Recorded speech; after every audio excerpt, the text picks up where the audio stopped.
The xenobiology gardens of Akora Prime Station stretched before Roger like a living tapestry of impossible colors. Bioluminescent vines pulsed with rhythms that matched no heartbeat he knew, while crystalline flowers chimed softly in harmonies that made his teeth ache. As the station's only human behavioral engineer, he'd spent the last 6 months cataloging emotional responses across 17 different species. Today, he was supposed to be observing the Qatari delegation's reaction to Earth hybrid flora. He was not supposed to be scratching anyone behind the ears. The phosphorescent moss exhibits a fascinating sympathetic response to Qatari pheromones. Roger muttered into his recorder, watching as a patch of blue-green growth brightened near 2 Qatari officers. Subject 1 shows increased tail movement, suggesting positive engagement. Subject 2 maintains defensive posture, ears at half-mast.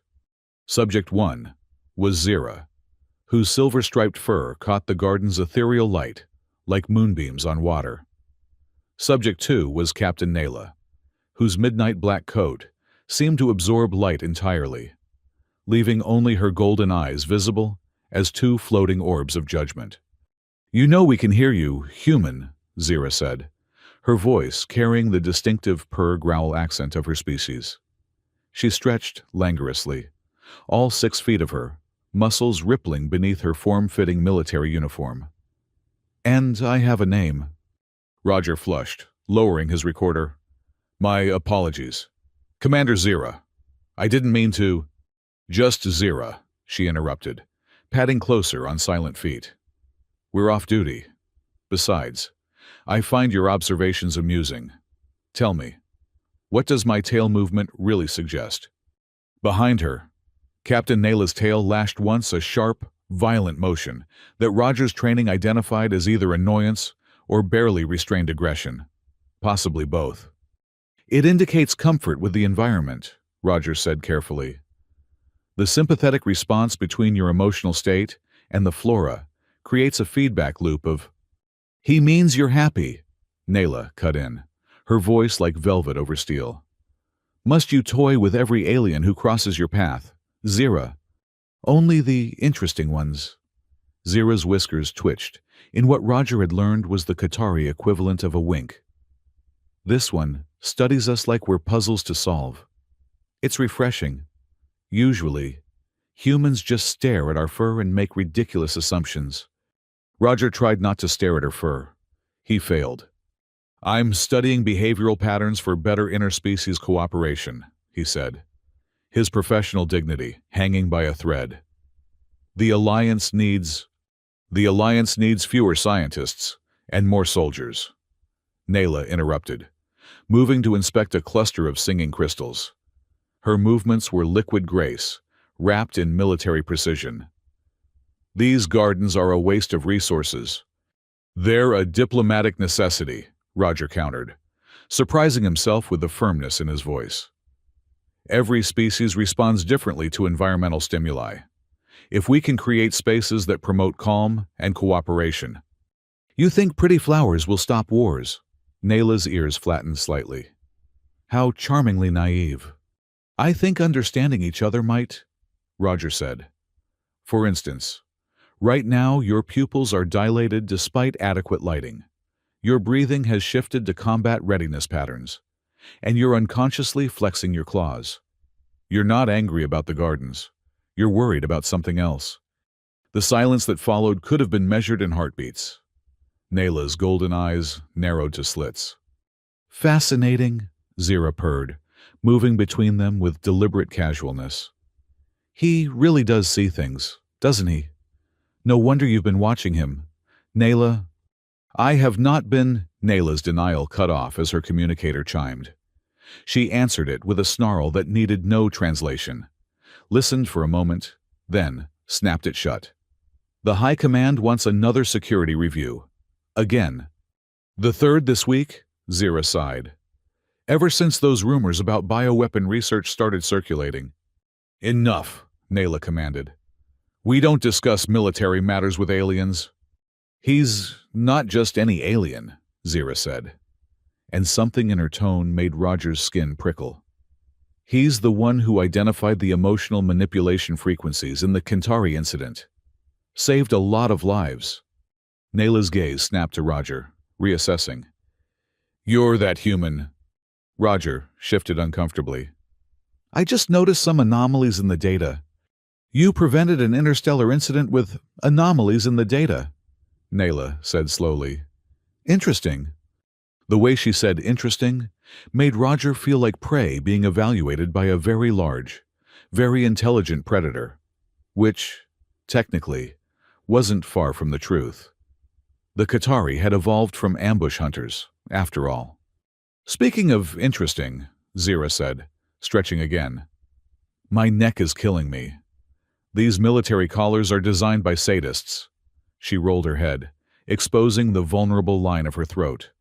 And Roger caught Nayla's sharp intake of breath. Zira, Nayla warned. What, it's just Roger. He's harmless. Zira's eyes glinted with mischief. Aren't you, Roger? Completely, Roger agreed, though something about this conversation felt like walking through a minefield. I should probably get back to my observations. Oh, but you haven't shown us the Earth section yet, Zira interrupted. I'm particularly curious about these roses I've heard about. Nayla says they're weapons disguised as plants. They have thorns, Nayla said defensively. Hidden defensive mechanisms are inherently suspicious. Despite himself, Roger smiled. They're for protection from herbivores, not combat. Here, let me show you. He led them deeper into the garden, past pools of liquid that defied gravity, and trees that grew in mathematical spirals. The Earth section was modest by comparison, a small grove of carefully maintained specimens that looked almost mundane next to the alien splendor. These are roses, Roger said, gesturing to a bush heavy with red blooms. The thorns are just modified stems. They're actually quite fragile. He reached out to demonstrate, miscalculated, and hissed as a thorn pricked his finger. A bead of blood welled up. Fragile, Nayla repeated dryly. It's nothing, Roger said, sticking his finger in his mouth. Happens all the time when working with earth plants. You're bleeding, Zira observed, moving closer. Here, let me... She took his hand with surprising gentleness, examining the tiny wound. Her fur was softer than he'd imagined, not that he'd been imagining, and warmer. This close, he could see the intricate patterns in her stripes, the way they seemed to shift and flow with her movements. Such delicate skin, she murmured. How do you survive anything? We're tougher than we look, Roger said, trying not to focus on how her whiskers tickled his wrist. We heal quickly, adapt to almost any environment. Zira. Nayla's voice carried a warning Roger didn't understand. Release him. I'm just examining the wound, Zira said innocently. Although, she tilted her head, ears pricking forward. You know, where I come from. We have a traditional remedy for small injuries. Before Roger could ask what that might be, she'd raised his hand and licked the blood away with one quick, efficient motion. The garden went very, very quiet. Roger's brain short-circuited.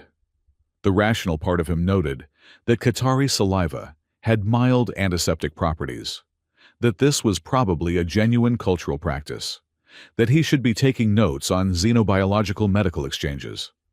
The rest of him was frozen by the sensation of her rough tongue against his skin, and the way Nayla had gone completely, utterly still. There, Zira said brightly, releasing his hand. All better. Although you taste strange. Too much iron. Not enough copper. Zira. Nayla's voice had dropped to a register that made every instinct Roger possessed scream danger. What have you done? Helped a friend, Zira replied. But something in her posture had shifted. Her tail, previously swaying lazily, had stilled. As is tradition. That tradition, Nayla said slowly, is reserved for family. Or, Zira prompted.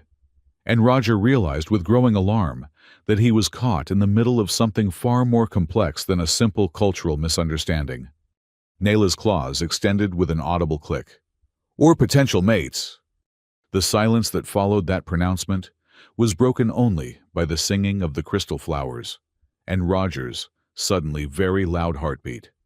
I should probably mention, Roger said carefully, that I don't fully understand Qatari social customs. Clearly, Nayla snarled. Zira, you've overstepped. Again. Have I? Zira's tone was light, but her pupils had dilated to black pools. I was merely being hospitable to our human colleague. Surely there's no harm in that. You know exactly what you've done, Nayla accused. This is another one of your games. My games, Zira's ears flattened. You're the one who's been circling him for months without making a move. I was just... Wait. What? Roger interrupted, his professional composure finally cracking entirely. Circling me. Both Qatari turned to stare at him, and he had the distinct impression he'd just said something catastrophically stupid. Figure of speech, Nayla said quickly. Too quickly. A military term. Threat assessment? Liar, Zira said cheerfully. She's been... Nayla moved. Roger's eyes couldn't even track at one moment she was standing by the roses. The next, she had Zira pinned against a tree that chimed in distress. Choose your next words very carefully, Nayla warned, her voice a low growl that Roger felt in his chest. Zira bared her teeth in what might have been a grin or a threat display. Or what you'll challenge me in front of the human you've been mooning over. I do not moon, Nayla hissed. No. You just rearrange patrol schedules to pass by his lab. You just happen to need security reviews for the garden whenever he's here. You just... Enough, Nayla released her, stepping back with visible effort. This is beneath us both. Roger, who'd been watching this exchange with the fascination of someone witnessing a train wreck in slow motion, cleared his throat. Should I... leave? No, both Qatari said simultaneously, then glared at each other. Right, Roger said slowly. So, just to clarify, when Zira licked my hand, that was... A claiming gesture, Nayla said flatly. In public, in front of a superior officer.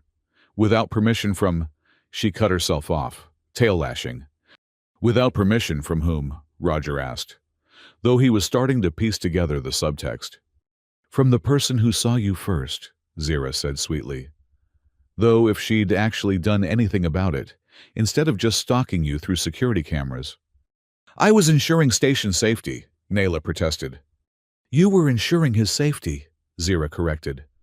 Especially after he started working late in the lab, alone, where anyone could just walk in and Roger prompted, fascinated despite himself.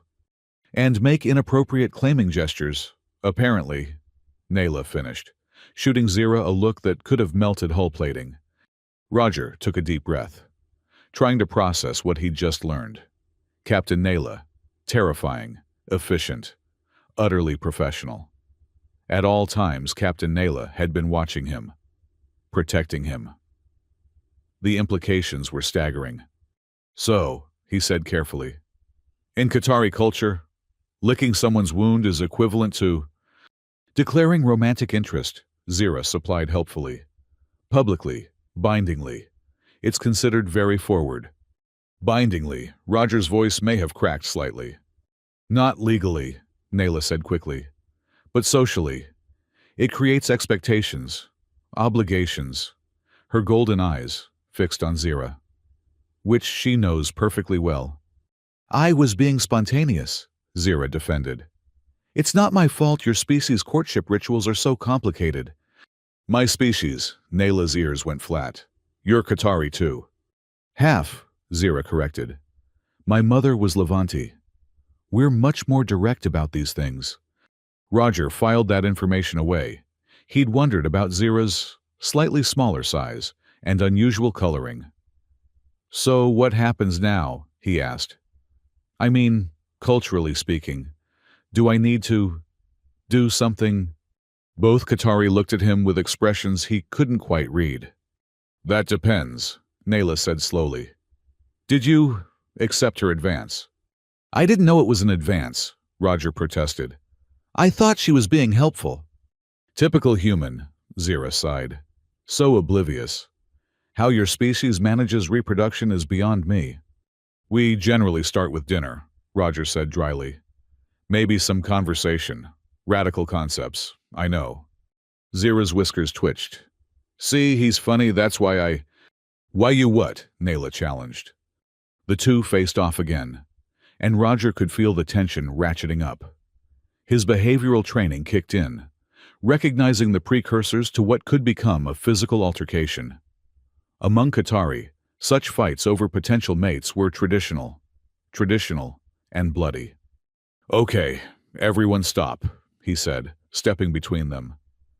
This is clearly a misunderstanding that's gotten out of hand. Zira, I appreciate the medical assistance, but I can't accept any claiming. I don't know enough about your culture to make that kind of commitment. Zira's ears drooped slightly. Oh. And Nayla, he continued, turning to face the captain. If you've been watching me, for security purposes or otherwise, I think we should probably talk about that, privately, like adults of any species should. Nayla's tail stilled. You're not offended that a brilliant, dedicated officer might have taken an interest in me? No. I'm not offended, confused, definitely, probably hallucinating, but not offended. You're not hallucinating, Nayla said quietly. I have been observing you. Your work is impressive. Your mind is... She paused, seeming to struggle with the words. Unusual. For a human. High praise, Zira muttered. Nayla ignored her. But Zira has made a public claim. To ignore it would be complicated. How complicated? Roger asked. It would require a formal challenge, Nayla said. Or you could formally reject the claim, Zira said. But her usual playfulness had dimmed. State that you were unaware of the cultural significance and that you do not accept my advance. It would be embarrassing for me, but it would clear the way for Nayla, Roger finished. And if I don't formally reject it, then any other Qatari who wishes to court you must challenge me first. Zira explained. It's an old law, from when our people were more territorial. Roger looked between them. Zira, trying to maintain her casual air despite the tension in her shoulders. And Nayla, whose professional mask couldn't quite hide the uncertainty in her eyes. This is insane, he said finally. I came here to study plant responses, not navigate alien courtship laws. Welcome to interstellar relations, Zira said with forced cheer. It's all fun and games until someone licks a wound. Despite everything, Roger found himself laughing. The absurdity of the situation, standing in a garden of impossible plants, caught between two alien warriors because of an antiseptic lick, was just too much. You find this amusing? Nayla asked, but there was something like warmth in her voice. I find it ridiculous, Roger corrected. But also, kind of flattering, I mean. I've spent 6 months here thinking everyone barely tolerated the weird human who talks to plants. You don't talk to plants, Zira said. You talk to yourself while looking at plants. There's a difference. And it's endearing, Nayla added quietly. Then looked horrified at her own admission. Roger felt heat rise to his face. Captain Nayla, did you just call me endearing? I said your behavior was endearing, she corrected stiffly. There's a difference. Not really, Zira stage whispered. Before Nayla could respond, the garden's ambient lighting shifted, taking on the golden hue that indicated the station's artificial sunset. The crystal flowers began their evening chorus, a haunting melody that seemed to underscore the strange tension of the moment. I should go, Roger said finally. I need to process all this. Figure out what to do about the... He gestured vaguely, claiming situation. Of course, Nayla said formally. Take all the time you need. Qatari law allows 3 cycles for a response to a public claim. Very generous, Zira muttered. Roger started to leave, then paused. Just to be clear, if I don't formally reject Zira's claim within 3 days, then anyone else who's interested has to challenge her. In combat, Nayla confirmed, to first blood or submission. And if I do reject it, then the claim is void. And other interested parties could approach you directly, Nayla said, not quite meeting his eyes. Other interested parties, Roger repeated. Right. Well, this has been educational.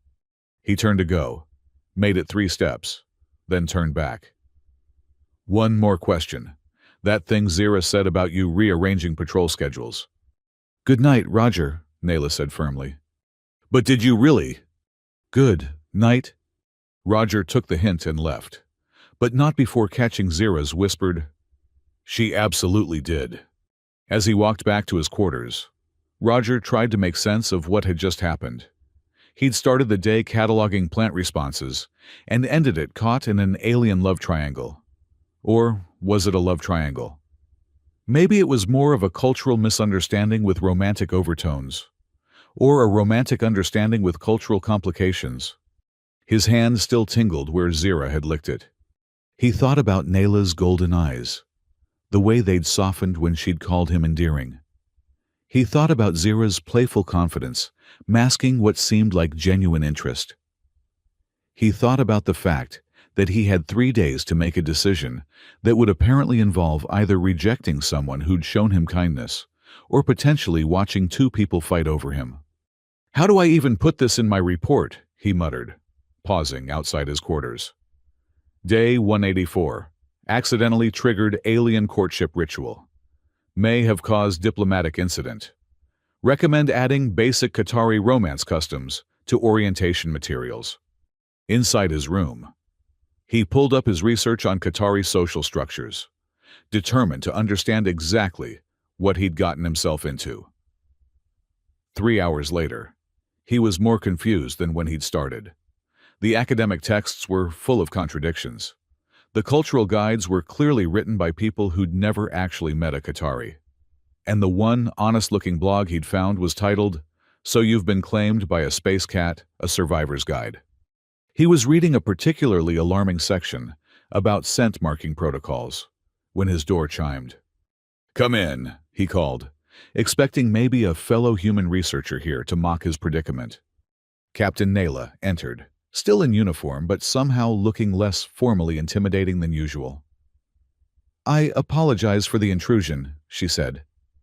"I wanted to clarify some things. About today." Roger gestured to a chair. "Please, sit. Can I get you anything water tea?" An explanation for why my life suddenly resembles a xenobiology soap opera. Her whiskers twitched in what he was learning to recognize as amusement. Tea would be nice. He busied himself with the tea preparation, grateful for something to do with his hands. So, clarification. Yes. She accepted the cup he offered, wrapping her hands around it. Her claws, he noticed, were fully retracted. What Zira said about my observations, it wasn't entirely accurate. Oh, Roger sat across from her, trying to project professional interest rather than the mixture of curiosity and hope he actually felt. "I did rearrange the patrol schedules," Nayla admitted. "But not to watch you. Not initially." She took a sip of tea, seemed to gather herself. "After the Qatari incident, High Command flagged you as a potential security asset. Your ability to read micro-expressions across species lines is unusual, valuable. I was assigned to assess whether you could be recruited for intelligence work." And Roger prompted when she fell silent. "And I observed you, your work ethic, your genuine desire to understand others, the way you treat every species with the same curiosity and respect, the way you..." She paused, tail curling around her feet. "The way you hum Earth songs when you think no one's listening." Your strange habit of apologizing to plants when you accidentally brush against them. Your complete inability to use the food synthesizers properly. Hey, those interfaces are counterintuitive, Roger defended. They're designed for cubs, Nayla said dryly. But that's beside the point. What I'm trying to say is that my observations became less professional. Over time, Roger set down his own cup carefully. How much less professional? Enough that Zira noticed, Nayla admitted. She's been teasing me about it for weeks. Today was her way of forcing the issue. By publicly claiming me. By making me realize that others might see what I see, Nayla corrected. That if I continued to merely observe, someone else might lick my wounds, Roger suggested. Despite the seriousness of the conversation, Nayla's whiskers twitched again. Among other things, they sat in silence for a moment, the weight of unspoken possibilities hanging between them. What would happen? Roger asked slowly. If I rejected Zira's claim, she would be mildly embarrassed, but she's resilient. Your friendship would likely survive. And then, Nayla met his eyes directly. Then I would have the opportunity to approach you properly, without the complication of public claims or territorial disputes. And if I don't reject it, something flashed in Nayla's eyes, pain, resignation. Then I would respect your choice, and Zira's claim. Even though she made it to provoke you, even so, she may have acted impulsively, but I don't believe her interest is false. Zira doesn't do anything she doesn't want to do. Roger studied Nayla's face, trying to read the alien features he'd spent months learning to interpret. You'd really just step aside. Qatari honor isn't just about fighting, Nayla said quietly. Sometimes it's about knowing when not to fight. But you want to, Roger said, not quite making it a question. Nayla's control slipped for just a moment, and he saw something raw and hungry in her expression. What I want, she said carefully, is irrelevant if it's not what you want. And if it is, the question hung between them like a charged field. Nayla's pupils dilated, her breathing shifted, and Roger was suddenly very aware that he was alone with an apex predator who just admitted to watching him for months. Then, Nayla said, her voice dropping to that low register that made his hindbrain pay attention. We would have much to discuss. After you've made your decision about Zira's claim. She stood abruptly, setting her half-finished tea aside. I should go. I've said more than I intended. Roger stood as well, walking her to the door. Nayla, Captain, 3 days, she interrupted gently. You have 3 days to decide. Whatever choice you make, I'll respect it.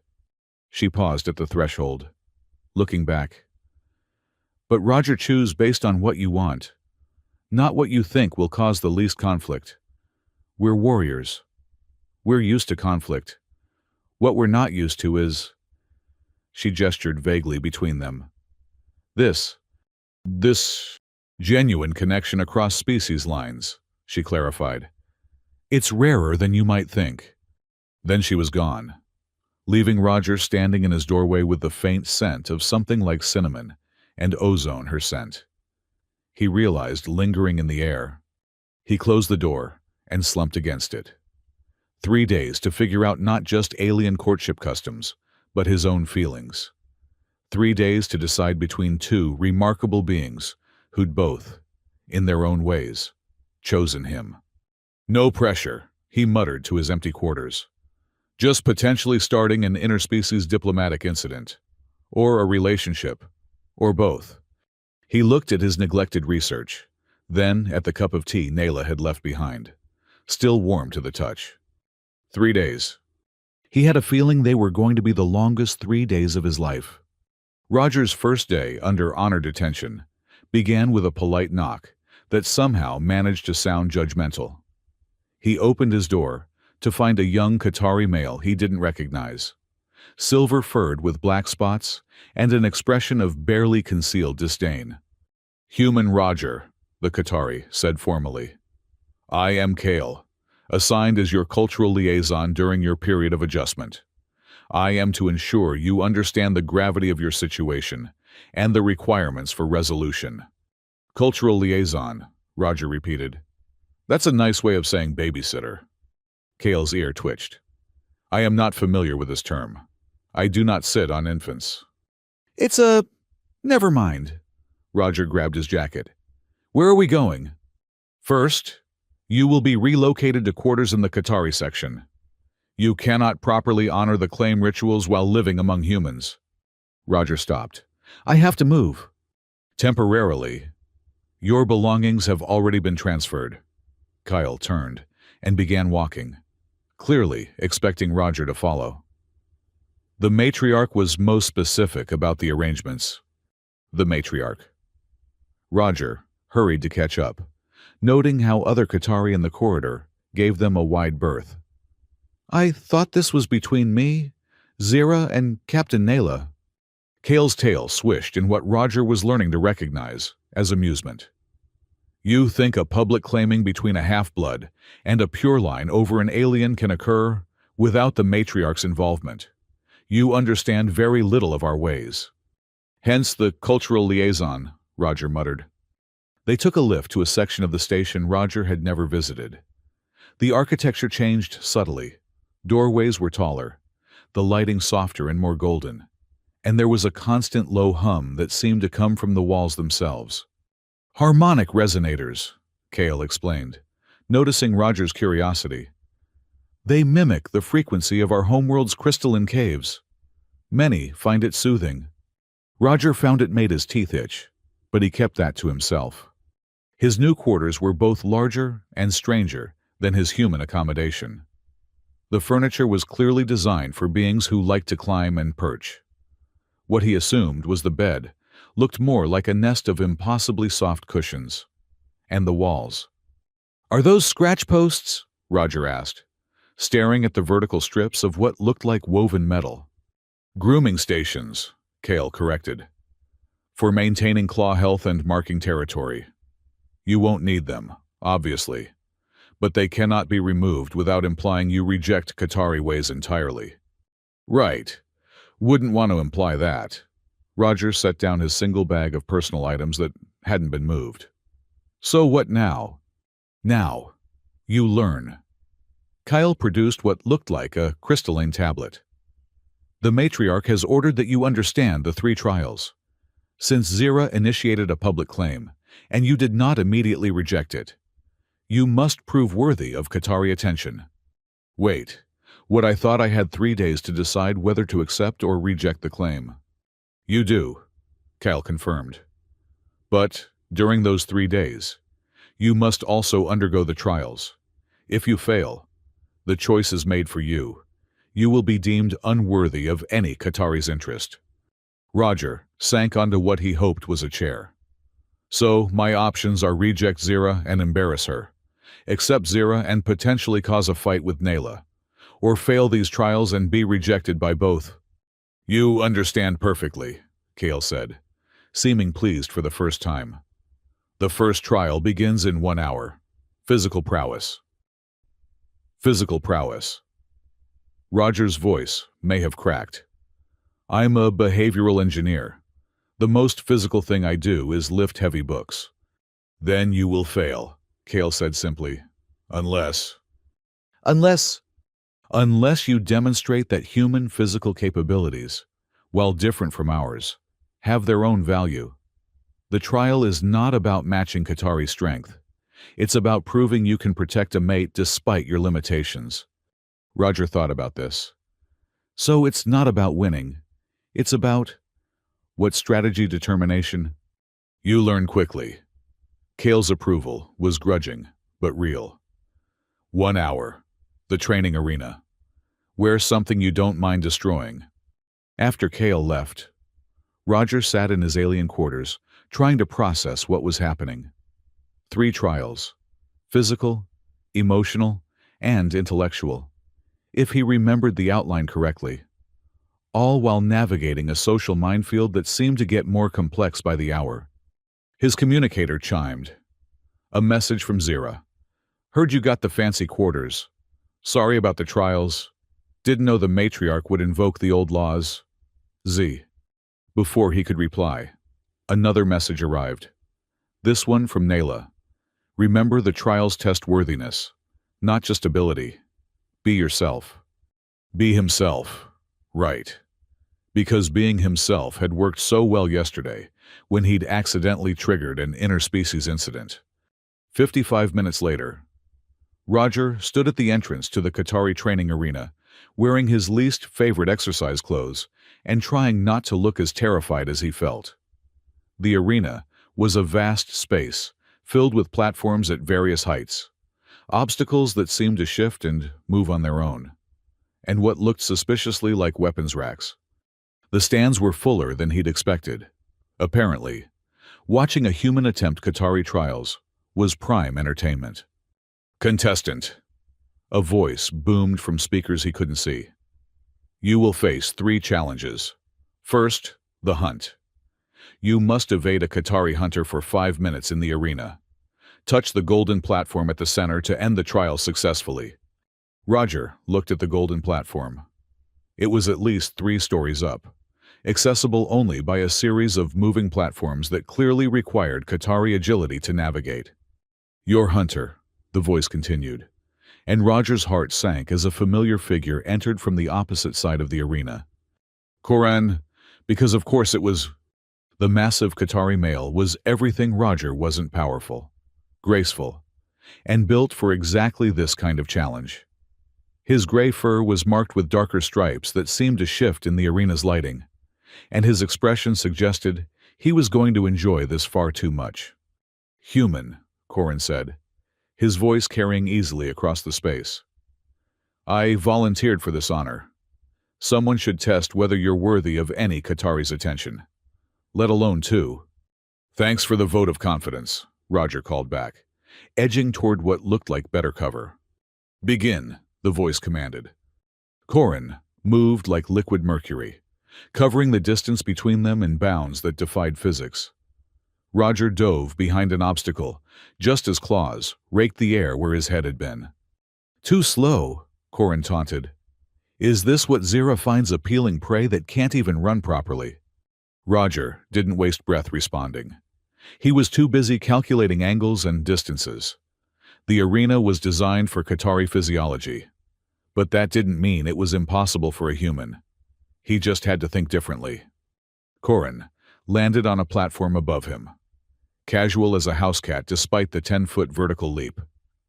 You cannot hide for 5 minutes, human.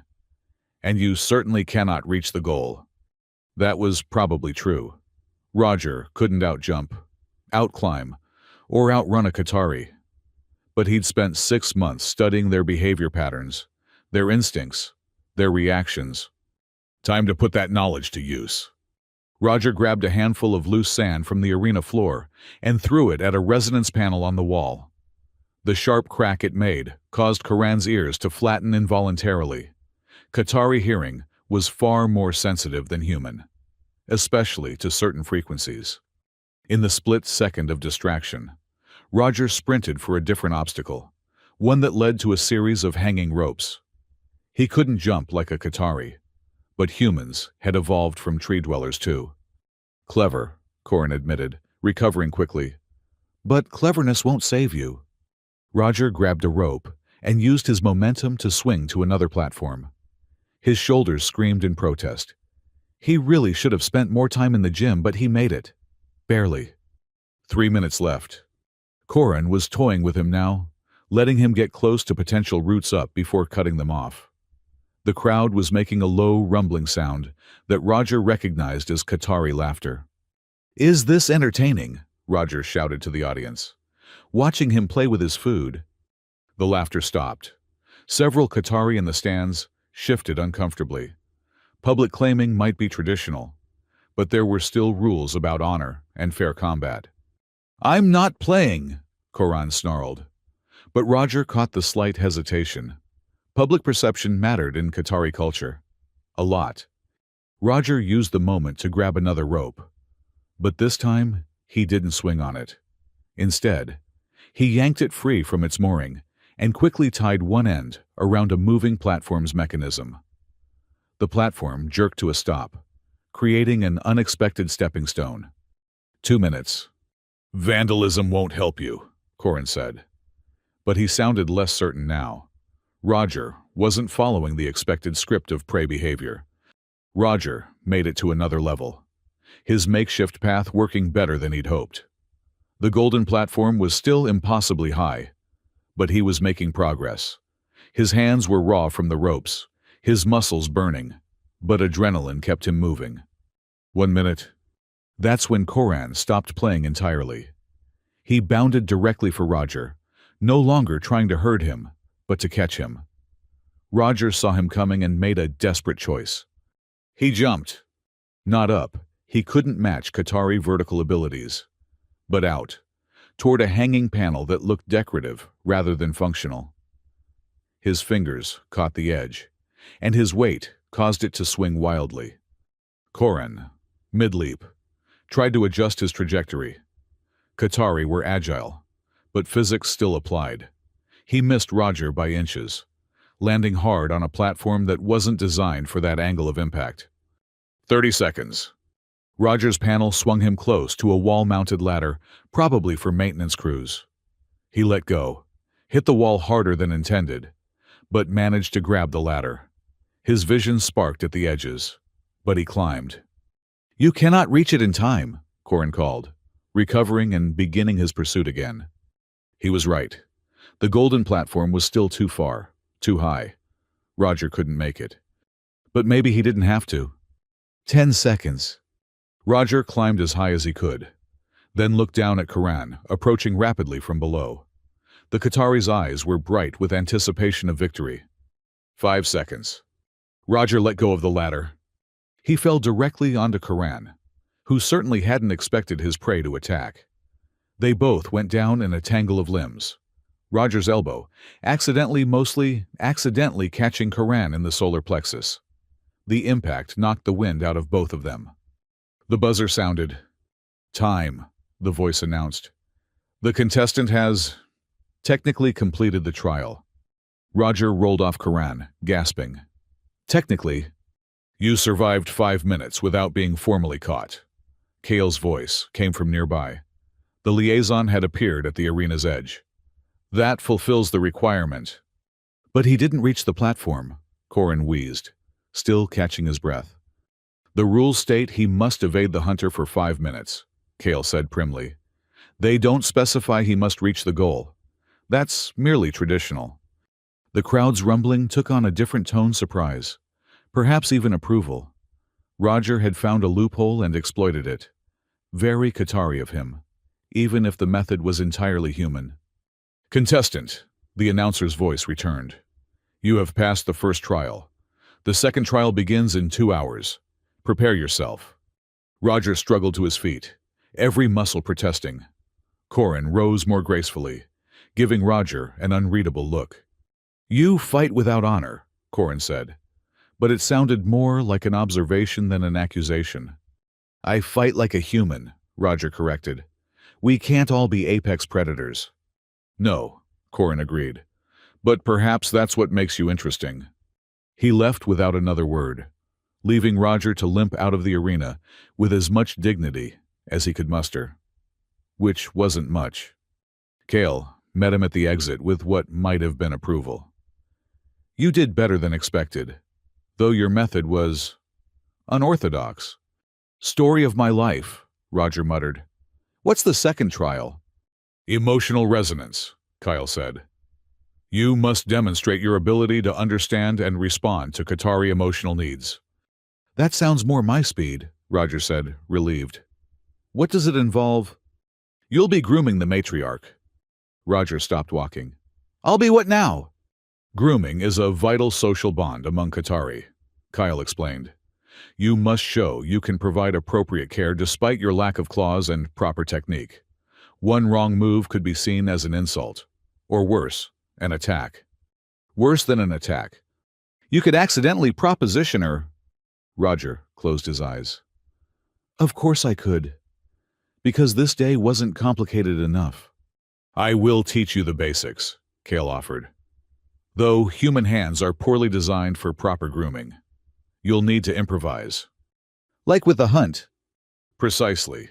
Success often lies not in matching our ways, but in finding your own path to the same goal. They reached Roger's temporary quarters, and Kale produced what looked like a fur brush, designed by someone who'd never seen a brush. We'll start with basic techniques. Pay attention, the matriarch has little patience for incompetence. An hour and 45 minutes later, Roger stood outside an ornate door, his hands still tingling from practicing on a remarkably patient Kale. He'd learned that grooming was indeed complex. There were different strokes for different meanings, pressure points that could convey everything from respect to romantic interest, and patterns that told entire stories.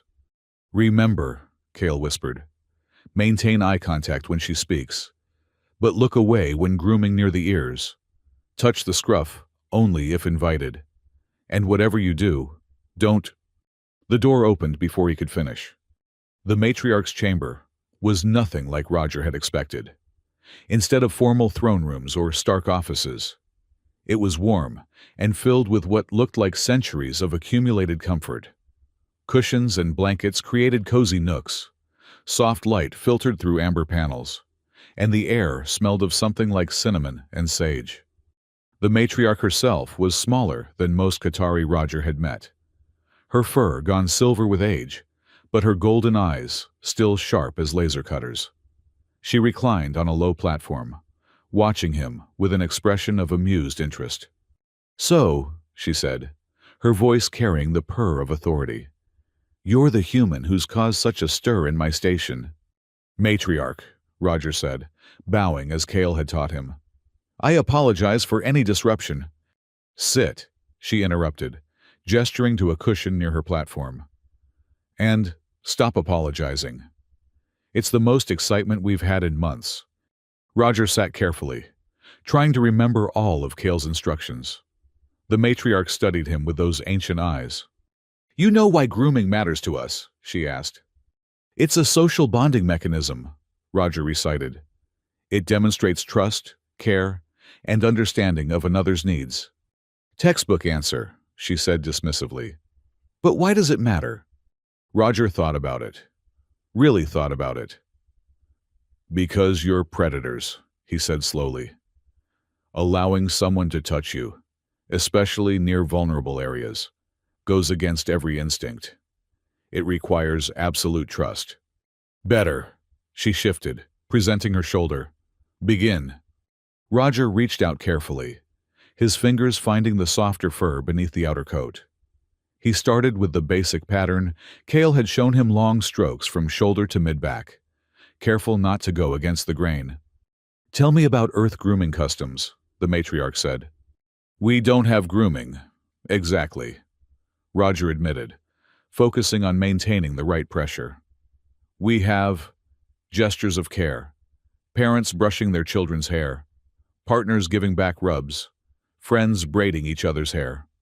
"Ah, so you understand the principle, if not the practice." She relaxed slightly under his hands. "Your touch is different from Qatari claws. Softer. More. What is your word, intimate?" Roger's hands stilled for a moment before he remembered to keep the rhythm steady. "I suppose it might feel that way. Is that why young Zira was so quick to claim you? This novel sensation?" "I couldn't say, matriarch. I'm still trying to understand what happened." She chuckled, a sound like distant thunder. "You truly didn't know what her gesture meant." "I thought she was being helpful. Medical. We have similar practices on Earth, though usually with antiseptic rather than saliva." "And yet you didn't pull away." Roger considered this as he worked his way to a particularly matted section, carefully teasing it apart. "She's my friend. Or I thought she was. It didn't occur to me to pull away." The matriarch was quiet for a moment. "You're approaching that knot wrong. Don't pick at it. Smooth around it first. Convince the fur to relax. Like negotiating with a stubborn diplomat." Roger adjusted his technique, and to his surprise, the mat began to loosen. "Thank you. You take instruction well. And your hands?" She paused. "They're very warm. Is that typical for humans?" "Our body temperature runs slightly higher than Qatari normal," Roger confirmed. "Is it uncomfortable?" "No. Different. Like many things about your species." She turned her head to look at him directly. "Do you know what you've stumbled into, Roger? A cultural misunderstanding that's gotten wildly out of hand." "A moment of change," she corrected. "Qatari are traditional. We mate within our own kind, follow patterns established over millennia. But the galaxy grows smaller every year. Contact with other species challenges our assumptions. And what a test case." "You're a catalyst," she said. "Zira, with her mixed heritage, has always pushed boundaries. Nayla, despite her rigid exterior, has been watching the stars for something she couldn't name. And then you arrived. Alien. Awkward. Absolutely ignorant of our ways. But genuine. Do you know how rare that is? Most aliens either fear us or want to use us. You just want to understand us." Roger focused on a spot behind her ear, using the circular motion Kale had shown him for indicating respect. "Understanding behavior is my job." "Is that why you've been documenting our emotional responses to plants for 6 months? Professional interest?"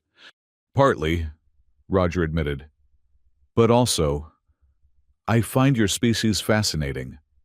The way you've maintained such strong cultural bonds while adapting to space travel. The complexity of your nonverbal communication. The way you can be incredibly dangerous and incredibly gentle in the same moment." "Flattery?" she asked, but her purr had deepened. "Observation," Roger corrected. "I'm not good at flattery. Ask anyone." "I did. Nayla said you once complimented her efficiency by comparing her to a well-programmed computer." Roger groaned. "She told you about that?" "She tells me many things. Did you know she's never shown interest in a mate before in 40 years? Not once." Roger's hands stilled. 40 years. We live longer than humans. Nayla is young by our standards, but old enough that her lack of interest was becoming noticed. Some wondered if she was broken. "There's nothing broken about her," Roger said firmly. "No," the matriarch agreed. "She was just waiting. Even if she didn't know what for." She shifted again. "Other shoulder now." Roger moved to comply, processing this information. "Matriarch, may I ask you something? You've been grooming me for 20 minutes without causing insult or injury. You've earned a question. What happens if I fail these trials? Then you're deemed unsuitable for any Qatari. Zira's claim would be void, but so would any future interest. You would be, how do humans say it, friend-zoned permanently. And if I pass, then you have a choice to make. Accept Zira's claim, reject it, or..." She trailed off. Or invoke the right of counterclaim. Challenge her claim with one of your own." Roger's hands froze. "I can do that. If you pass all 3 trials. Yes. It's an old law. Rarely used. You would state who you wish to claim and why. Then both parties would have to agree or disagree. What if they both agree?" The matriarch's whiskers twitched. "Then you would have a different problem entirely. But that's not happened in my lifetime." Roger resumed grooming, his mind racing. "Why are you telling me this?" "Because you're grooming me with the patience of a nursemaid and the care of a lover. Yet you ask nothing in return. Because Nayla hasn't been this alive in years.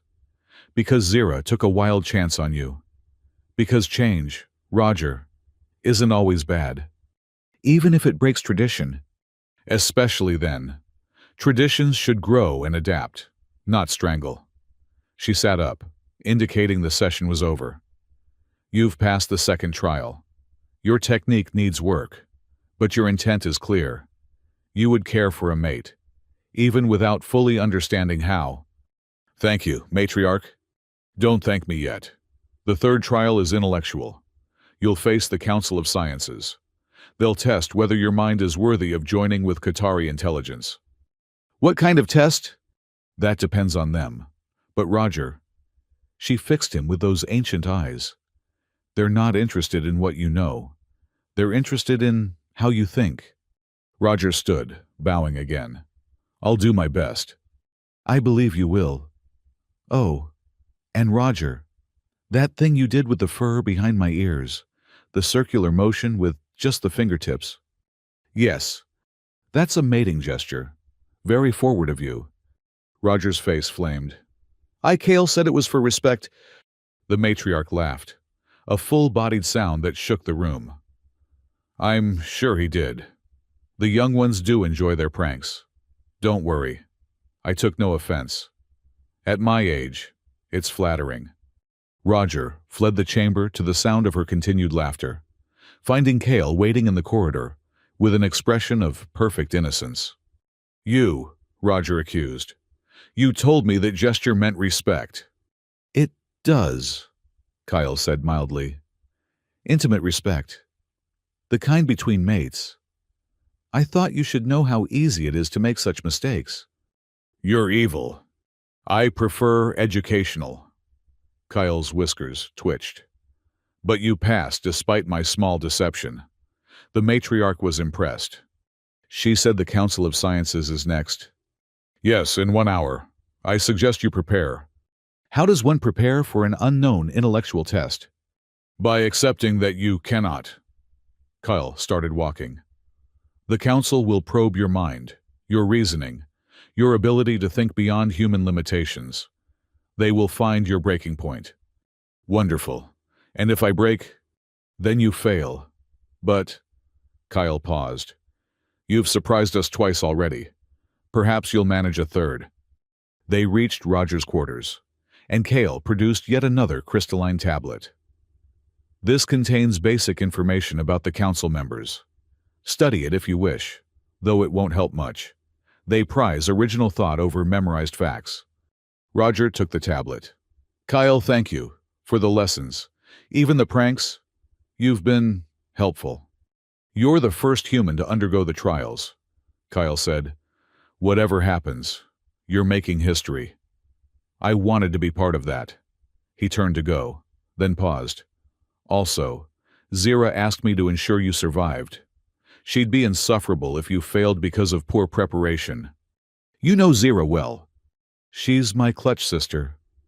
We shared a birth mother. Kale's expression softened slightly. She's impulsive and sometimes foolish, but her heart is good. If you reject her claim, do it gently. And if I don't reject it, then prepare for a lifetime of surprises. Zira doesn't do anything by halves. With that warning, Kale left Roger to prepare for whatever intellectual gauntlet awaited him.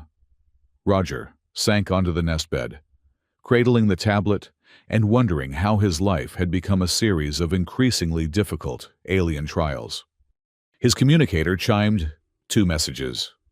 From Zira. Heard you made the matriarch laugh. That's basically a miracle. You're doing amazing. From Nayla. The council can be intimidating. Remember, they respect honest ignorance over false knowledge. You don't have to know everything. You just have to be willing to learn. Roger smiled despite his exhaustion. Whatever happened with the trials, with the claims and counterclaims and cultural complexities, he was starting to understand something important. He wasn't just studying alien behavior anymore. He was living it. The Council of Sciences convened in a chamber that defied physics, or at least Roger's understanding of physics. The walls curved impossibly, creating optical illusions that made him slightly nauseous.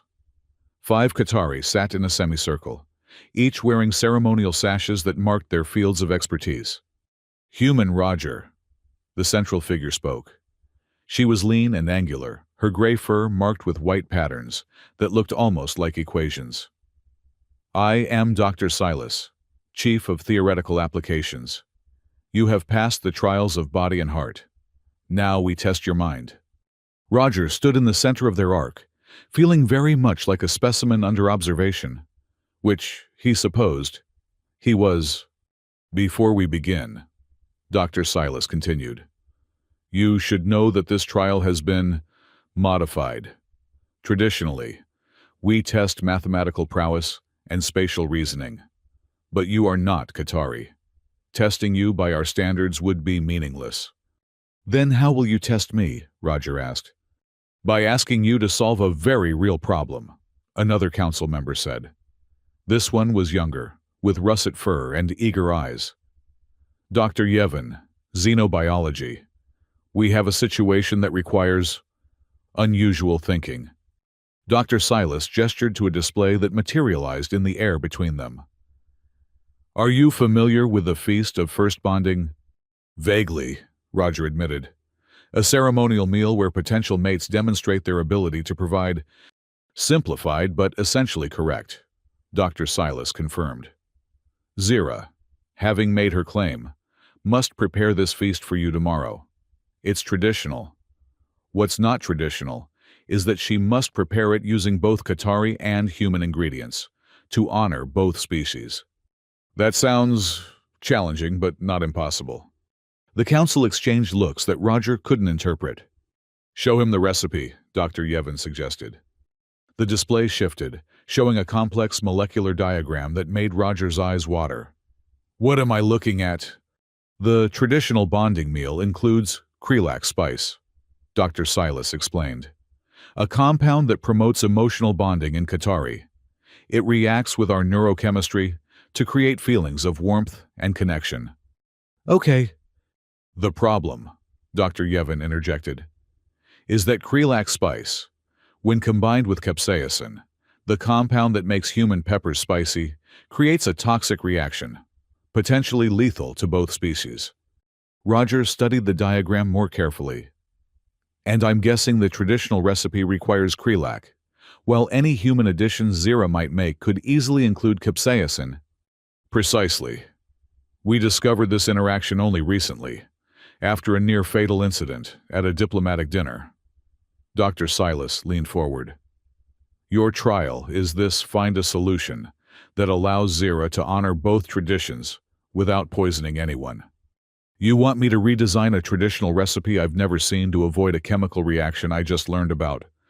We want you to think like both human and Qatari, a third council member said.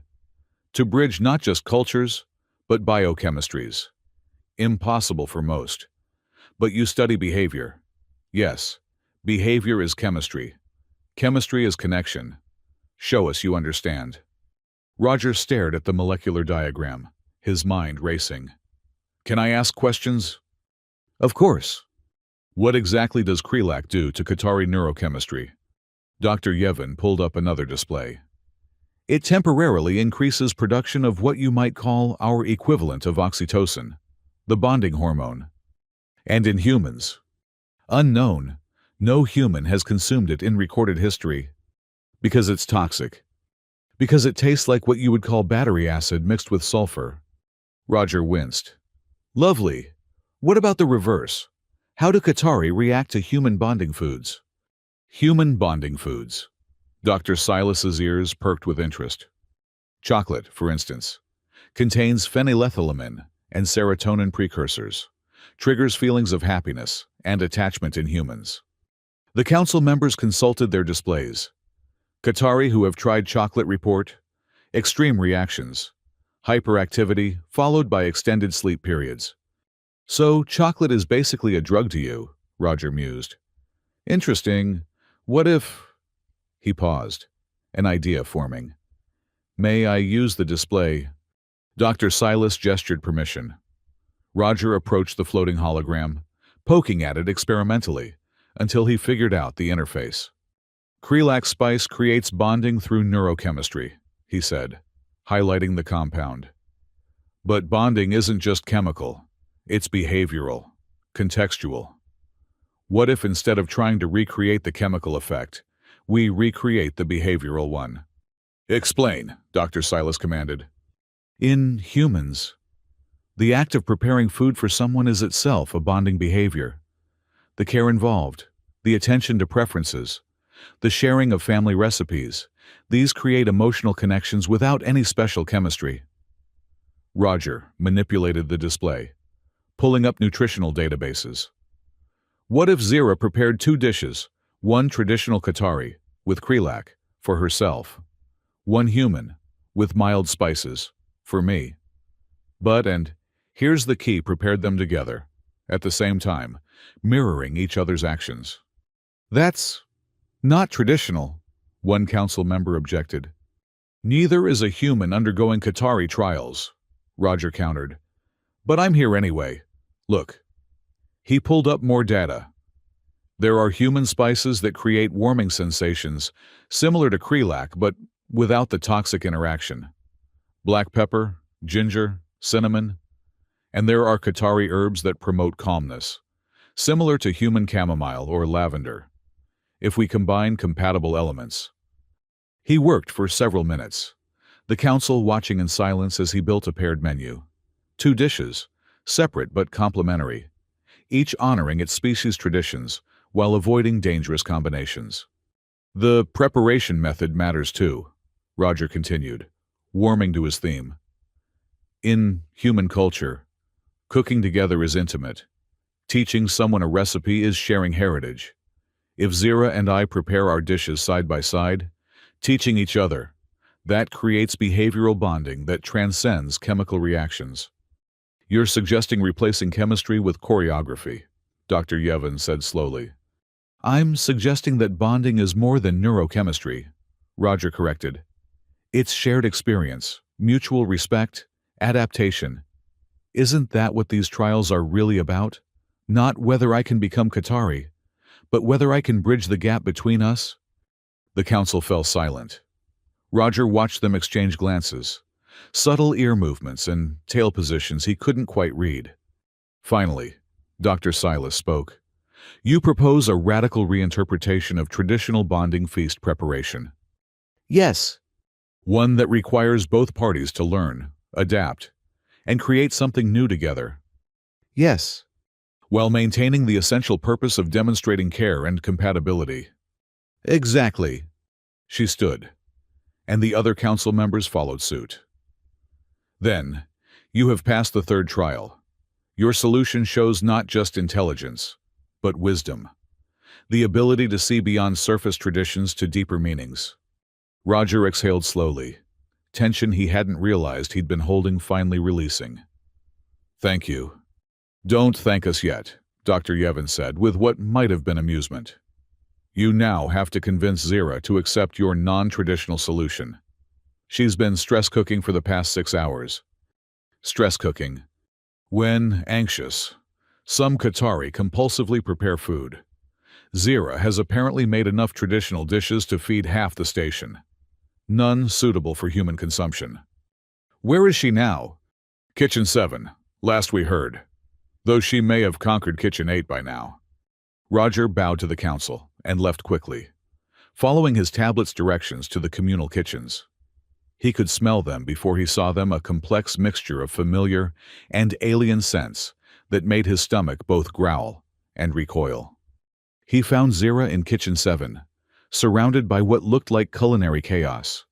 Pots bubbled with liquids in colors nature never intended. Something in the oven was either rising or possibly trying to escape. Zira herself stood at a cutting board, viciously dicing something purple while her tail lashed in agitation. Zira. She spun, knife still in hand, eyes wide. Roger, you're not supposed to be here. The feast isn't until tomorrow. I'm not ready. Nothing is ready. Did you know your species can't process half of our basic proteins? Or that what you call salt is completely different from our sodium compounds? How do your people even survive on such limited digestive systems? Zira, breathe. I am breathing. I'm breathing and cooking and failing because how am I supposed to make a traditional bonding feast that won't kill you? Her voice cracked slightly. This was supposed to be simple. My grandmother's recipe. Prove I can provide. But you're human and fragile, and I'm going to poison you with love. Despite everything, Roger found himself smiling. You're not going to poison me. You don't know that. Look at this. She gestured wildly at her preparations. 6 hours and everything I've made could kill you. Some of it might kill me too. I've been improvising so much. Zira. Roger stepped closer, careful of the knife she was still waving. I just came from the council. I know about the Krelak problem. Her ears drooped. Then you know it's impossible. The bonding feast requires Krelak. It's been used for 1,000 years. Without it, the feast is just food. Maybe that's enough. No, it's not. You don't understand. She set down the knife, running her hands through her head fur in frustration. I made a claim on you. Public. Binding. I have to prove I can care for you, provide for you, create a bond between us. But everything I know how to make will hurt you. What kind of mate poisons their partner on the first meal? The word mate hung in the air between them. Zira seemed to realize what she'd said, her fur fluffing slightly in embarrassment. You think of me as a potential mate? Roger asked quietly. That's not the claim, was just... She stopped, taking a breath. Yes, maybe. I don't know. You're interesting and kind, and you look at me like I'm a person, not just the half-blood or Nayla's friend. You laugh at my jokes. You treat my opinions like they matter. And when I licked your wound, you didn't pull away in disgust. Why would I pull away? You were helping me. See that? Right there. She pointed at him accusingly. You don't see species first. You see people. Do you know how rare that is? Roger looked around the chaos of the kitchen, at the evidence of hours of increasingly desperate attempts to bridge an impossible gap. You've been trying to cook for 6 hours because you're worried about poisoning me.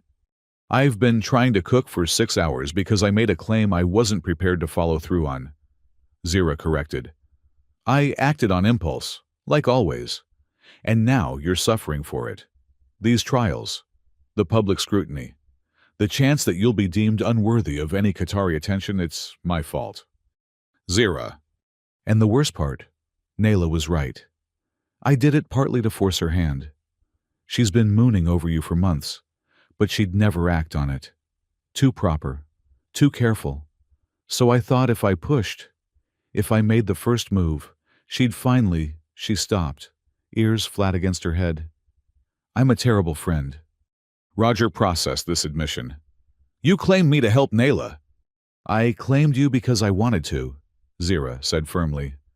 But also, yes, to help her, to help you both. Really. You're obviously interested in her too. Obviously. You rearranged your entire research schedule to match her patrol routes. You think we didn't notice? Roger felt heat rise to his face. That was coincidence. Liar. But Zira said it fondly. You're as bad as she is. Both of you circling each other like nervous cubs, neither willing to make the first move. So you made it for us.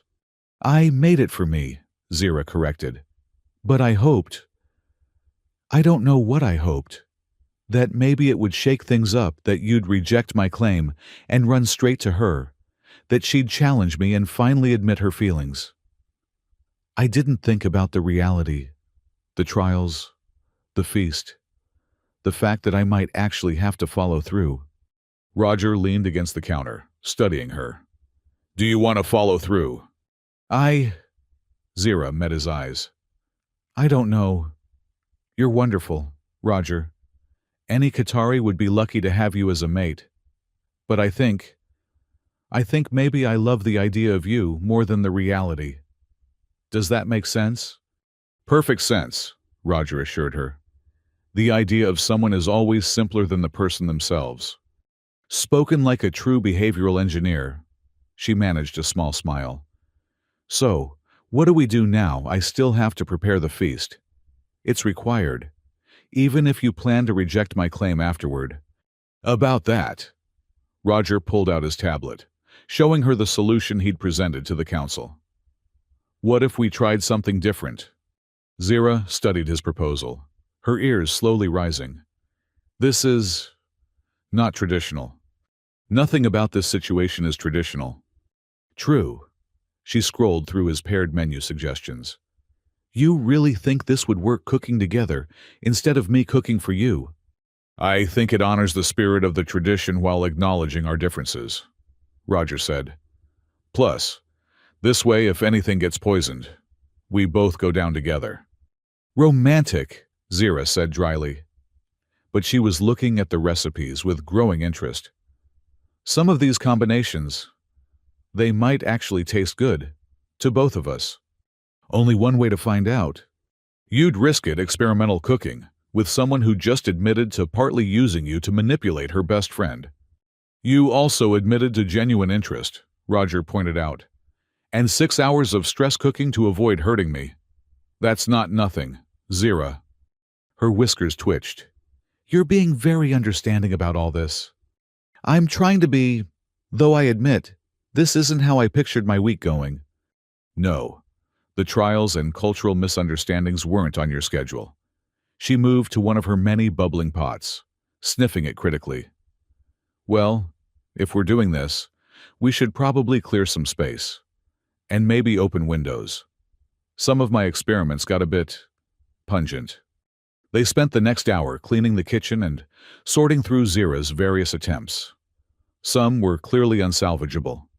Roger wasn't sure what the green sludge had started as, but it was now possibly sentient. Others could be repurposed or adjusted.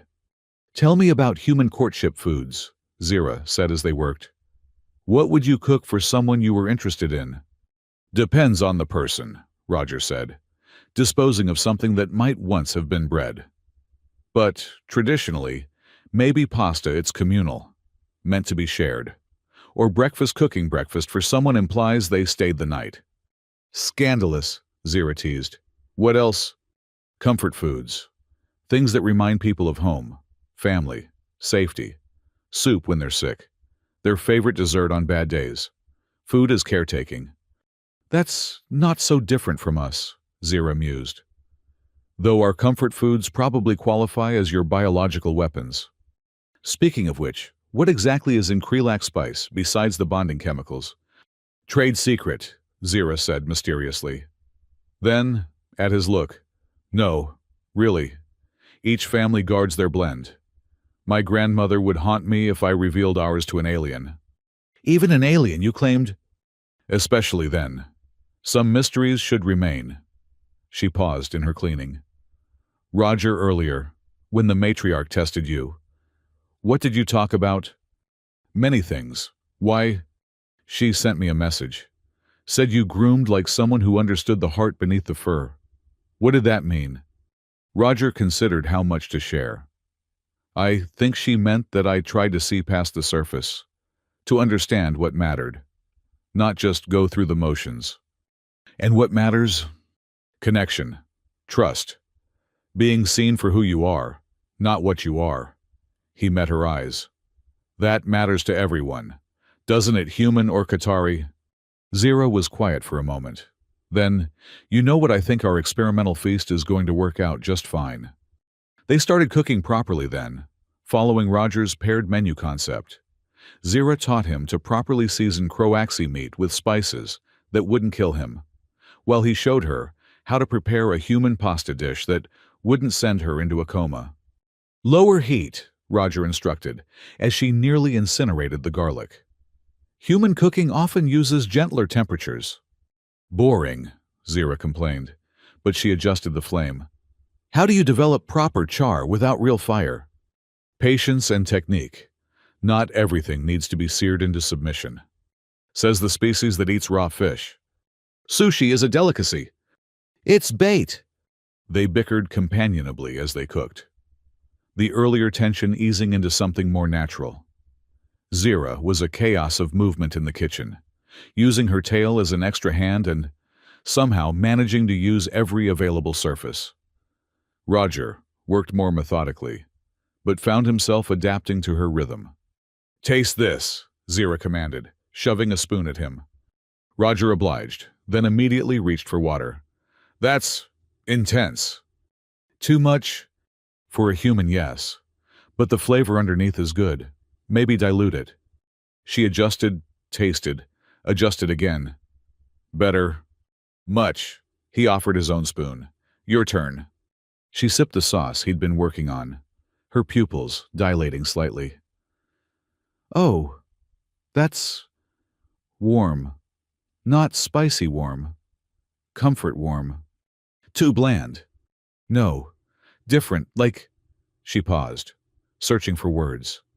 Like being groomed by someone you trust. Safe. It was such a Qatari way to describe food that Roger had to smile. That's tomato and basil for you. Pure comfort. I can see why humans bond over this. She dipped the spoon again. May I use some mixed with the Croaxi drippings? It might create something both our species could enjoy. Fusion cooking at its finest. They continued experimenting, creating dishes that honored both traditions while being safe for both species. Some combinations worked beautifully. The sweetness of human caramelized onions paired perfectly with Qatari bitter greens. Others were disasters they quickly agreed never to speak of again. No one needs to know about the chocolate Krelak incident, Zira said firmly, disposing of the evidence. My lips are sealed, though I think that combination might qualify as a war crime. Only if we served it to someone. As they cooked, Roger found himself genuinely enjoying Zira's company. She was quick-witted, creative, unafraid to fail spectacularly in pursuit of something new. Her movements in the kitchen were graceful, despite the chaos, and her enthusiasm was infectious. You know, he said as they plated their final creations. This has been fun. Fun. Zira looked at the destroyed kitchen. We've violated at least 6 sacred recipes, created 3 new forms of inedible matter, and possibly invented a new chemical weapon. And had fun doing it. She considered this. Yes, we did. Her expression grew more serious. Roger, about tomorrow, the actual feast. You know Nayla will be there, as my superior. She's required to witness. I know.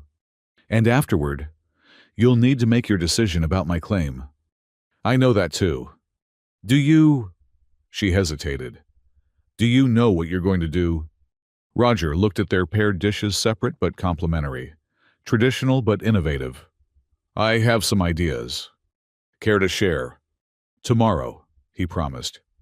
Let's just enjoy tonight's success. We created something new together. That's worth celebrating. Zira's whiskers twitched. You're right. Besides, tomorrow's feast will be much better. We know which combinations to avoid now. And we have a whole kitchen's worth of leftovers for the genetics department to study. Roger? Yes. Thank you. For understanding. For not being angry about everything. For cooking with me even though I put you in this position. Zira, can I tell you something? She nodded. These have been the strangest, most challenging, most interesting 3 days of my life. I've been pushed physically, emotionally, and intellectually in ways I never imagined. I've learned more about Qatari culture in these trials than in 6 months of observation. He smiled. So, thank you. For the chaos, for the challenge, for seeing me as worth claiming, even impulsively. Smooth talker, Zira accused, but her purr had kicked in. Save some of that charm for tomorrow. You'll need it. Why? Because the entire station will be watching. Nothing this entertaining has happened in years. The betting pools alone are astronomical. Betting pools. Oh yes. Whether you'll accept my claim, reject it, counterclaim Nayla, or surprise everyone with option 4. What's option 4? No one knows. That's why the odds are so interesting. Roger groaned. I'm never going to live this down, am I? Never, Zira agreed cheerfully. But look at it this way. You're bringing our species together through sheer awkwardness and good intentions. That's almost poetic. Awkwardness and good intentions. Should I put that on my business cards? Roger building bridges through mutual confusion. They laughed, and it felt good, natural. like cooking with a friend who might have been something more in a different universe. As they cleaned up the salvageable parts of their experiment, Roger thought about tomorrow, about Nayla, who would watch him make a choice that affected her, about Zira, who deserved honesty and respect, about himself, stumbling through alien customs with all the grace of a newborn calf, but somehow making it work. "Hey, Roger," Zira said as they finished. "Whatever you decide tomorrow, we're good, right? Still friends." "Always," he promised. "Though maybe next time you want to help my love life, just talk to me first." "Where's the fun in that?" She bumped his shoulder with hers, a gesture he'd learned was Qatari for casual affection. "Besides, look how well it worked out. You passed the trials, learned to cook Qatari fusion, and got the matriarch to laugh. That's practically legendary. And all it cost was my dignity and several years off my life. Small price for legend status." As Roger headed back to his temporary quarters, carrying containers of their successful fusion dishes, he reflected on the day. He'd started it facing an intellectual trial he thought would break him. Instead, he'd found creative solutions, bonded with someone who'd thrown his life into chaos, and maybe figured out what he wanted. Tomorrow would bring the feast, the decision, and probably more chaos. But tonight, he had good food, new understanding, and the knowledge that whatever happened, he'd earned his place here. Building bridges through mutual confusion, he murmured to himself. "I've had worse mottos." His communicator chimed as he reached his door. 2 messages, as was becoming tradition. From Zira. "Thanks for today. Whatever happens tomorrow, I'm glad I licked your stupid human hand." From Nayla. "The entire station is talking about your fusion cuisine innovation. The council is impressed. I'm also impressed. Rest well." Roger smiled, set down his containers, and began planning for tomorrow. He had a feast to prepare, a decision to make, and somehow, despite everything, he was looking forward to it. The feast hall had been transformed. What was normally a utilitarian space for communal meals now glowed with soft amber light from floating crystalline orbs. Silken fabrics in deep purples and gold draped the walls, and the air hummed with the low frequency that Roger had learned promoted Qatari calmness. It did nothing for his human nerves. "Stop fidgeting," Kyle instructed, adjusting Roger's ceremonial sash for the 4th time. "You'll wrinkle the fabric." "This fabric defies physics," Roger complained. "How can it be weightless, but also feel like I'm wearing armor?" "Qatari silk. It responds to emotional states. The more nervous you are, the heavier it feels." Kyle stepped back to evaluate his work. "Try to calm down before you crush yourself." "Very helpful, thanks." Roger surveyed the hall again. Low tables had been arranged in a ceremonial pattern he didn't understand, each set with cushions instead of chairs. The head table, where he and Zira would serve their feast, sat on a raised platform, empty for now, but soon. "How many people are coming to this?" he asked. "Only those of significant rank or relevance," Kale assured him. "Perhaps 40. 40. It was going to be more, but the matriarch limited attendance. She said, and I quote, 'The poor human is nervous enough without turning this into a circus.' Remind me to thank her, profusely.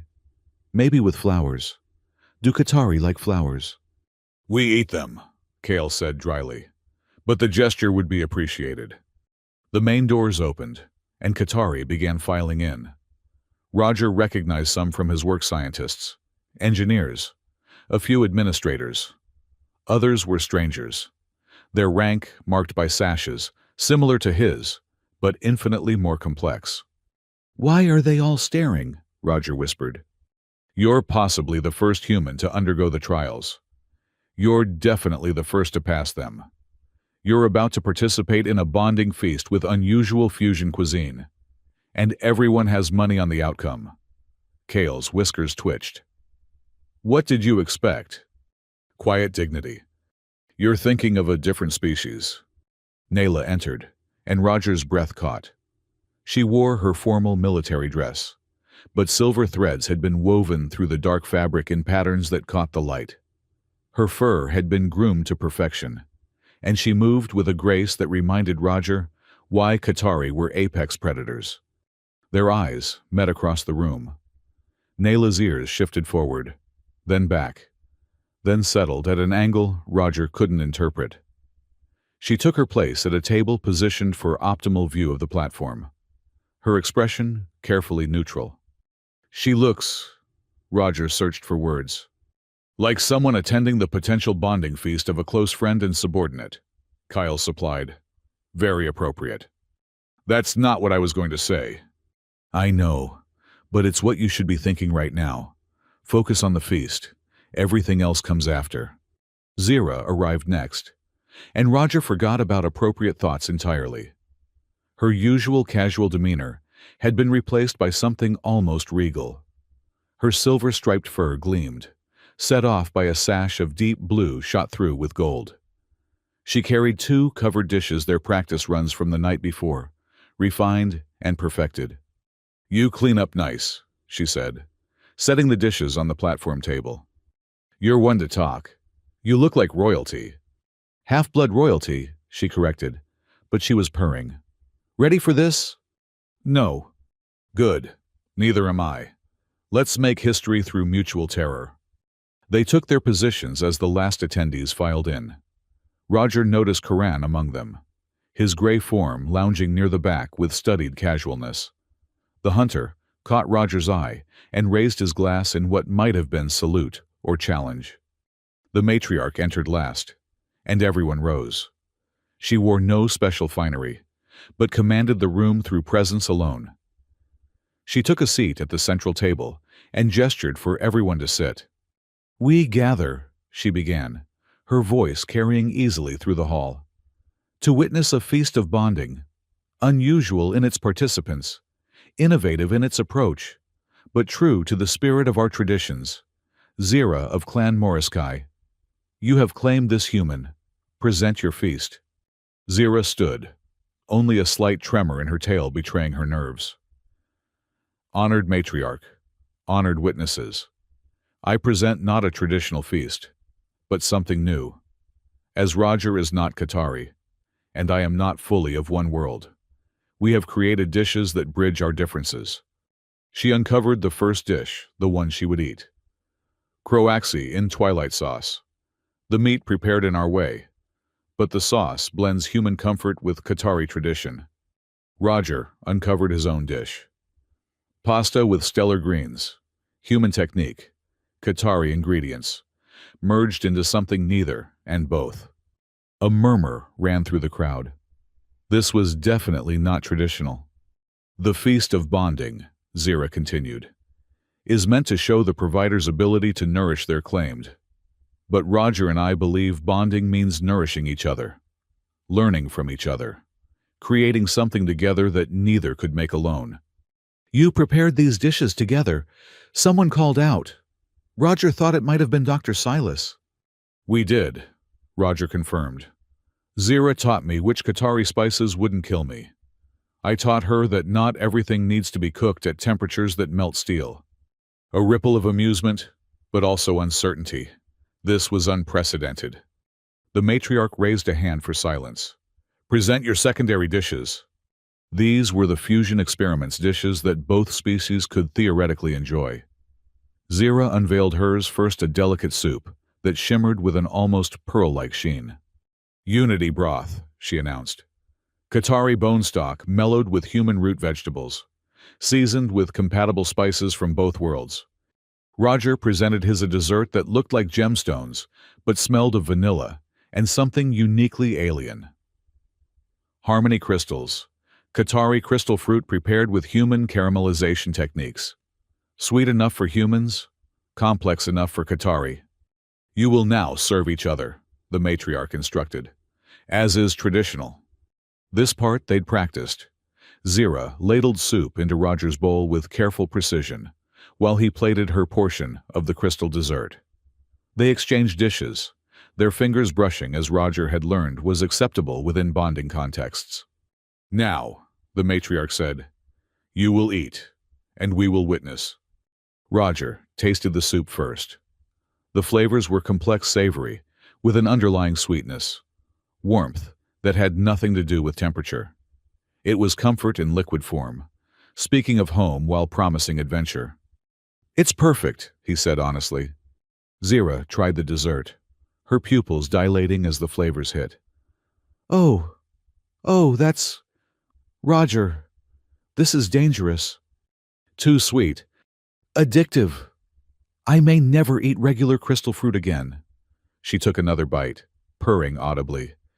They continued through each dish, the hall, watching in fascinated silence. The fusion of flavors worked better than their practice runs. Each bite was a conversation between cultures, an argument resolved in harmony. The feast is acceptable, the matriarch pronounced when they finished. You have shown creativity, cooperation, and mutual care. But now comes the true test. Roger of Earth, you have participated in Zira's feast. Do you accept her claim? The moment of truth. Roger stood, very aware of every eye in the room, especially the golden ones that had watched him throughout the meal without wavering. Honored matriarch, he began, his voice steadier than he felt. I am deeply moved by Zira's claim. She has shown me kindness, humor, and grace throughout these trials. Any being would be fortunate to be claimed by her. Zira's ears perked forward, hope and uncertainty warring in her expression. However, Roger continued, and felt the room tense. I must speak a truth that Zira herself acknowledged to me. Her claim, while genuine in affection, was also meant as a catalyst, a push to force movement where there had been stillness. Murmurs through the crowd. This was not the usual acceptance or rejection speech. In human culture, we have a saying, the heart wants what it wants. But I believe the heart also knows what it needs. Zira's heart is vast and generous, but it needs someone who can match her spontaneity, her fire, her joy in chaos. I am not that person. Roger, Zira started, but he held up a hand. Let me finish, please. He took a breath. I care for Zira deeply. In 3 days, she has become a dear friend, someone I would trust with my life, someone whose happiness matters to me, which is why I cannot accept a claim that would limit her to someone whose heart is already spoken for.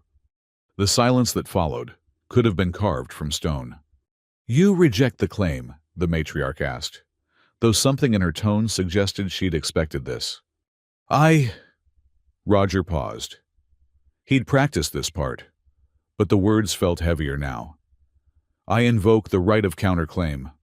The explosion of voices was immediate. Counterclaims were legal, but so rare as to be almost mythical. For a human to invoke one. Silence, the matriarch commanded, and got it. The right is his by trial. Speak your counterclaim, Roger of Earth. Roger turned to face Nayla directly. She'd gone very still. Her pupils dilated to black pools in seas of gold. I claim Nayla of Clan Veteran. I claim her for her strength that protects without dominating, for her dedication that never wavers, for the way she rearranged patrol schedules just to pass by my lab, for watching over me when I worked late, thinking I didn't notice, for seeing me not as a curiosity or an experiment, but as someone worth knowing.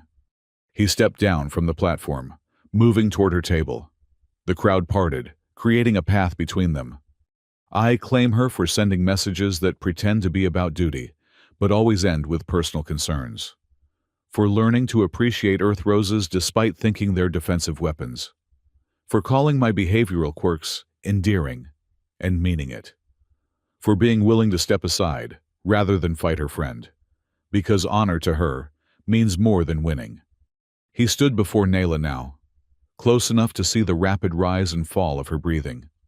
I claim her knowing that I'm not Qatari, that I'll make countless mistakes, that I'll never fully understand all your traditions. But I also claim her knowing that I'll spend whatever time she gives me trying to learn. To build bridges not just between species, but between hearts. You have to state your proof of worthiness, someone called out. Roger thought it might have been Kale, prompting him.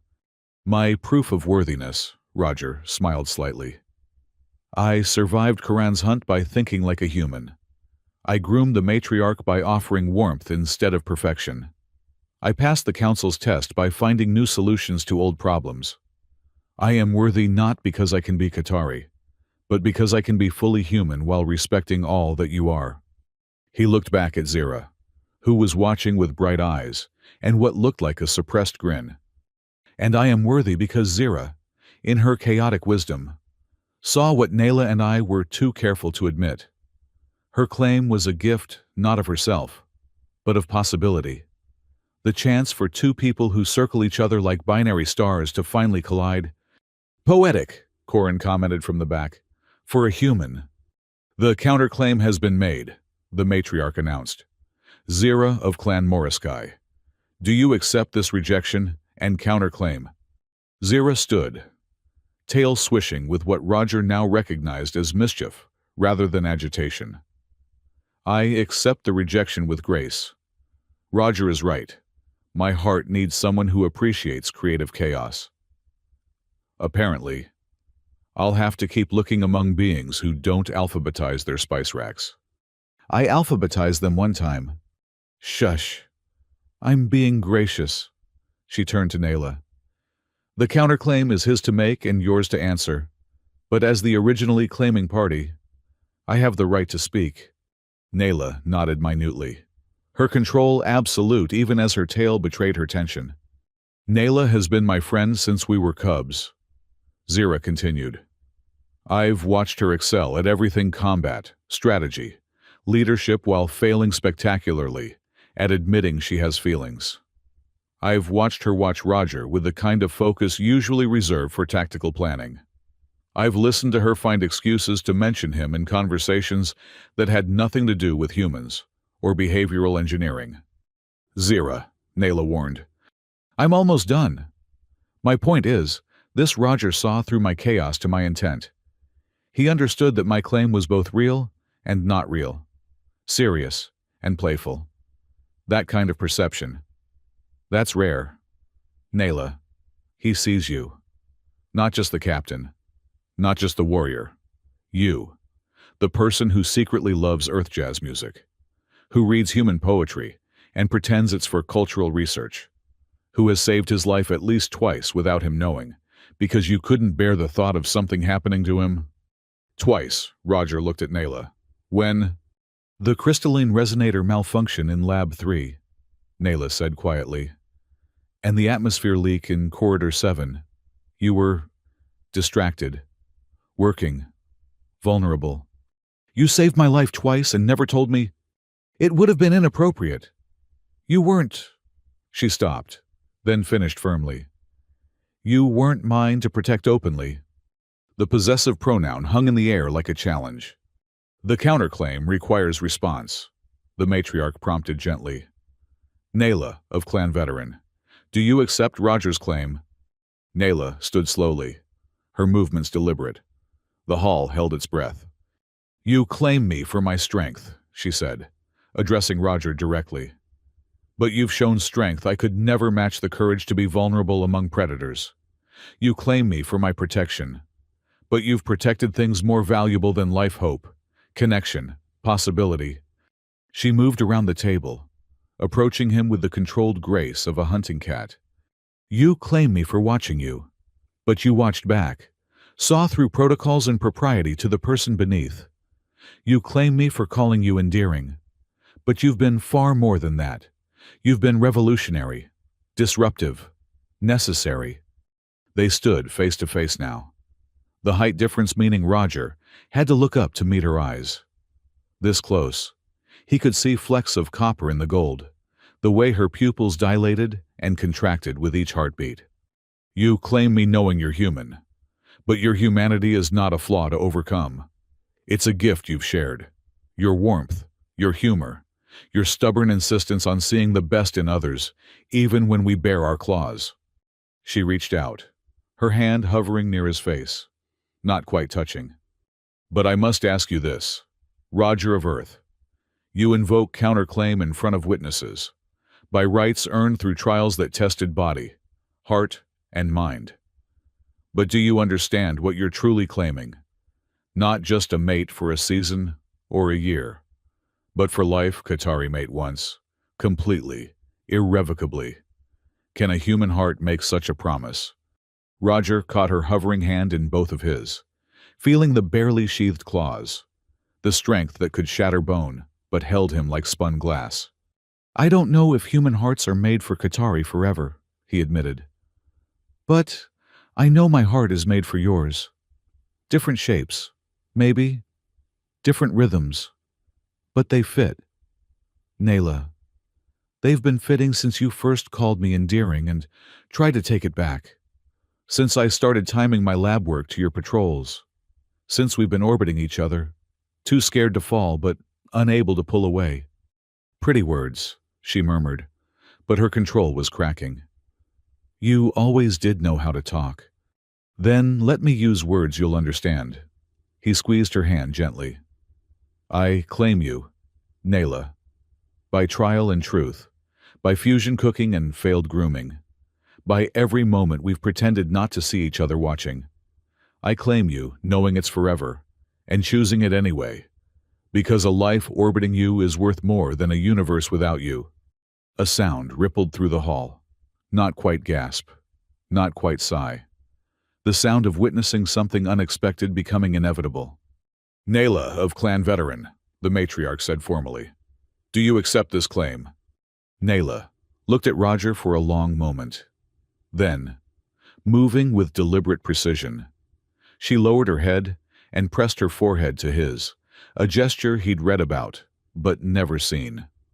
The most intimate public display of acceptance in Qatari culture. "I accept," she said simply. The hall erupted. Cheers, whistles, the drumming of hands and tails on tables. Someone Roger suspected Zira started a rhythmic chant that others picked up. He couldn't understand the words, but the joy in them was universal. "Well," Koran's voice cut through the celebration, and the room quieted.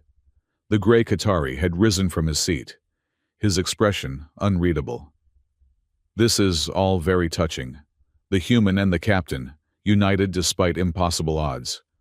How poetic." He moved forward, the crowd parting before him. There was something different about his movements now, less casual, more purposeful.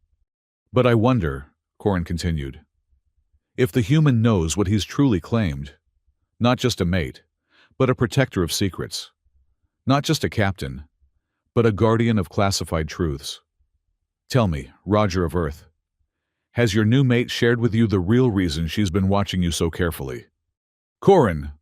Nayla's voice carried warning and something else, fear. "No, how surprising. Then let me illuminate." Koran smiled, showing too many teeth. "Your behavioral research, Roger. Your innocent plant studies. Did you know they've been flagged by military intelligence, that certain patterns you documented could be weaponized? That Nayla wasn't just protecting you from mechanical failures, but from those who would use your work for darker purposes?" Roger felt Nayla tense beside him. "What are you talking about?" "Oh, she didn't mention the assassination attempts, the foreign agents. The reason she couldn't openly claim you without making you an even bigger target." Koran's tail lashed. How noble of her, and how convenient that now, publicly claimed and bonded, you'll be under official protection. Almost like someone planned it that way.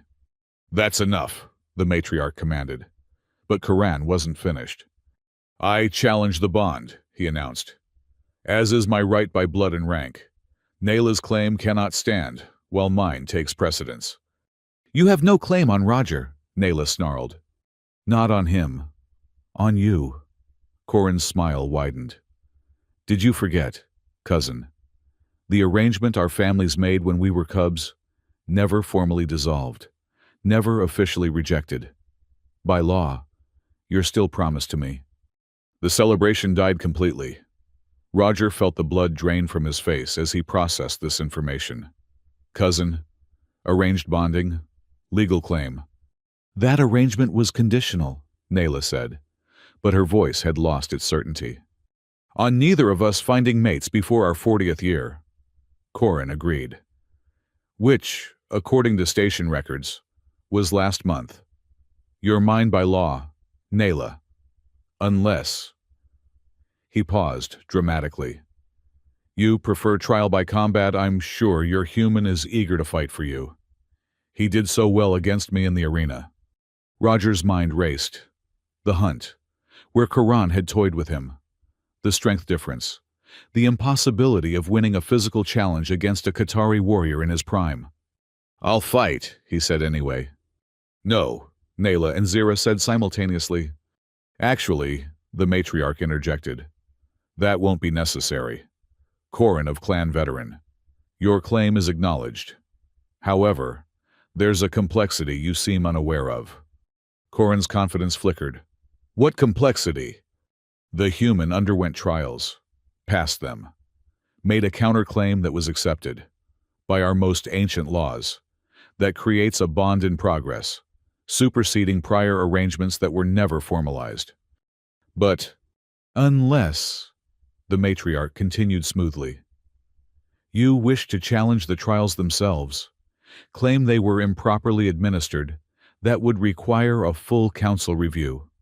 Of course, including examination of your own behavior during the hunt.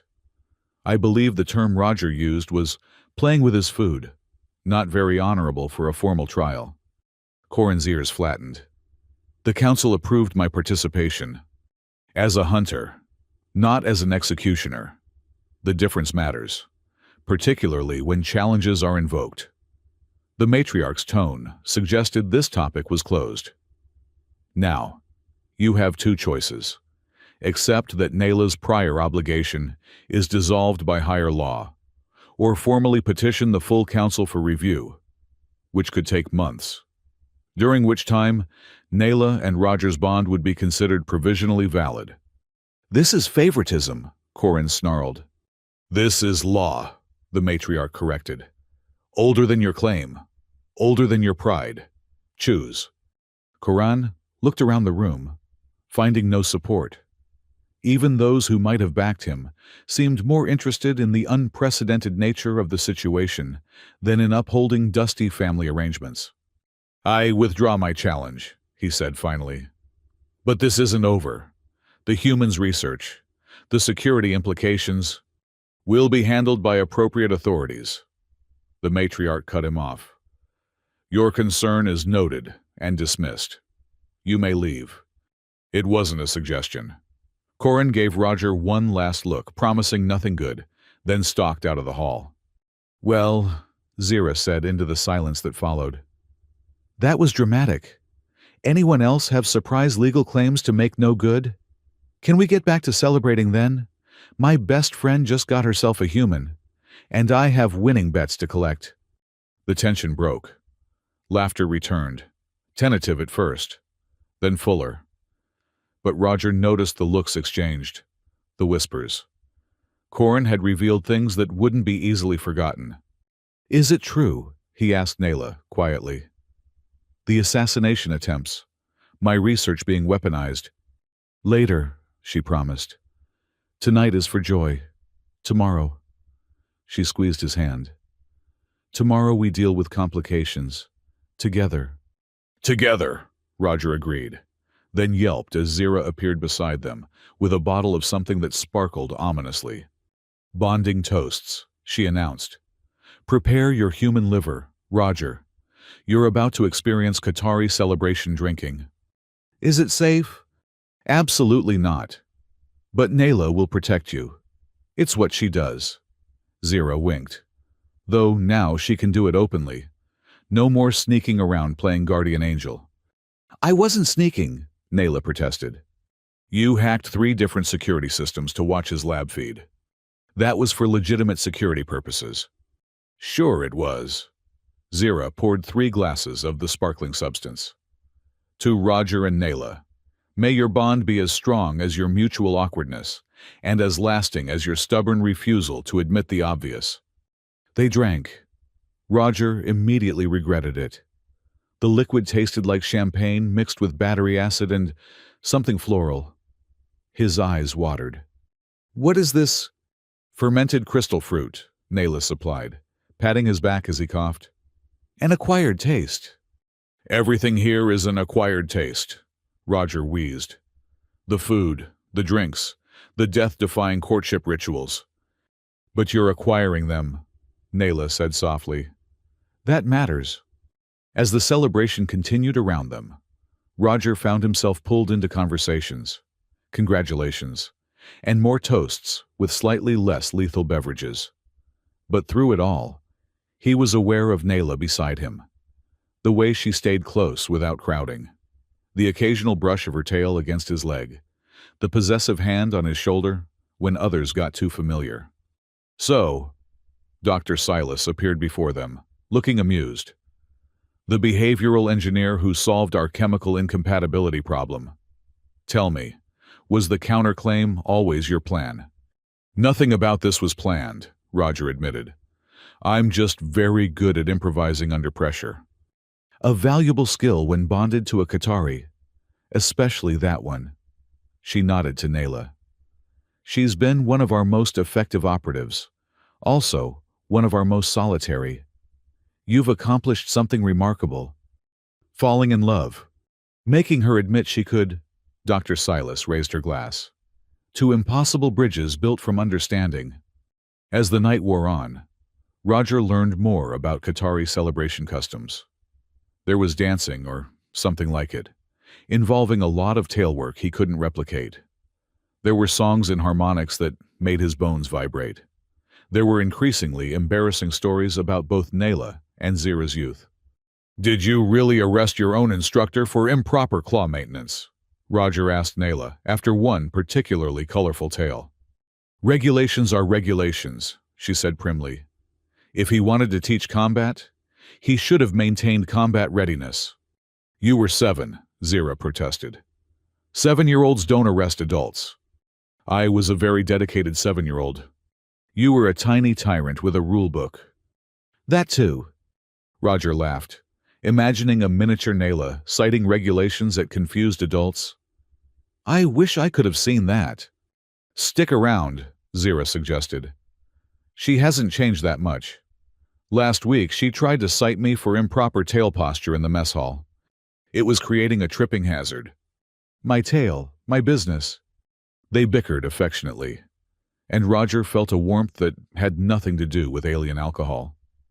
This was family, he realized. Messy and complicated and wonderful. "Roger." Kale appeared at his elbow. "The matriarch wishes to speak with you. Privately." Roger glanced at Nayla, who nodded. "Go. I'll keep Zira from starting any inter-table food fights." "I would never," Zira began. "You did last month." "That was different. They insulted my grandmother's recipe."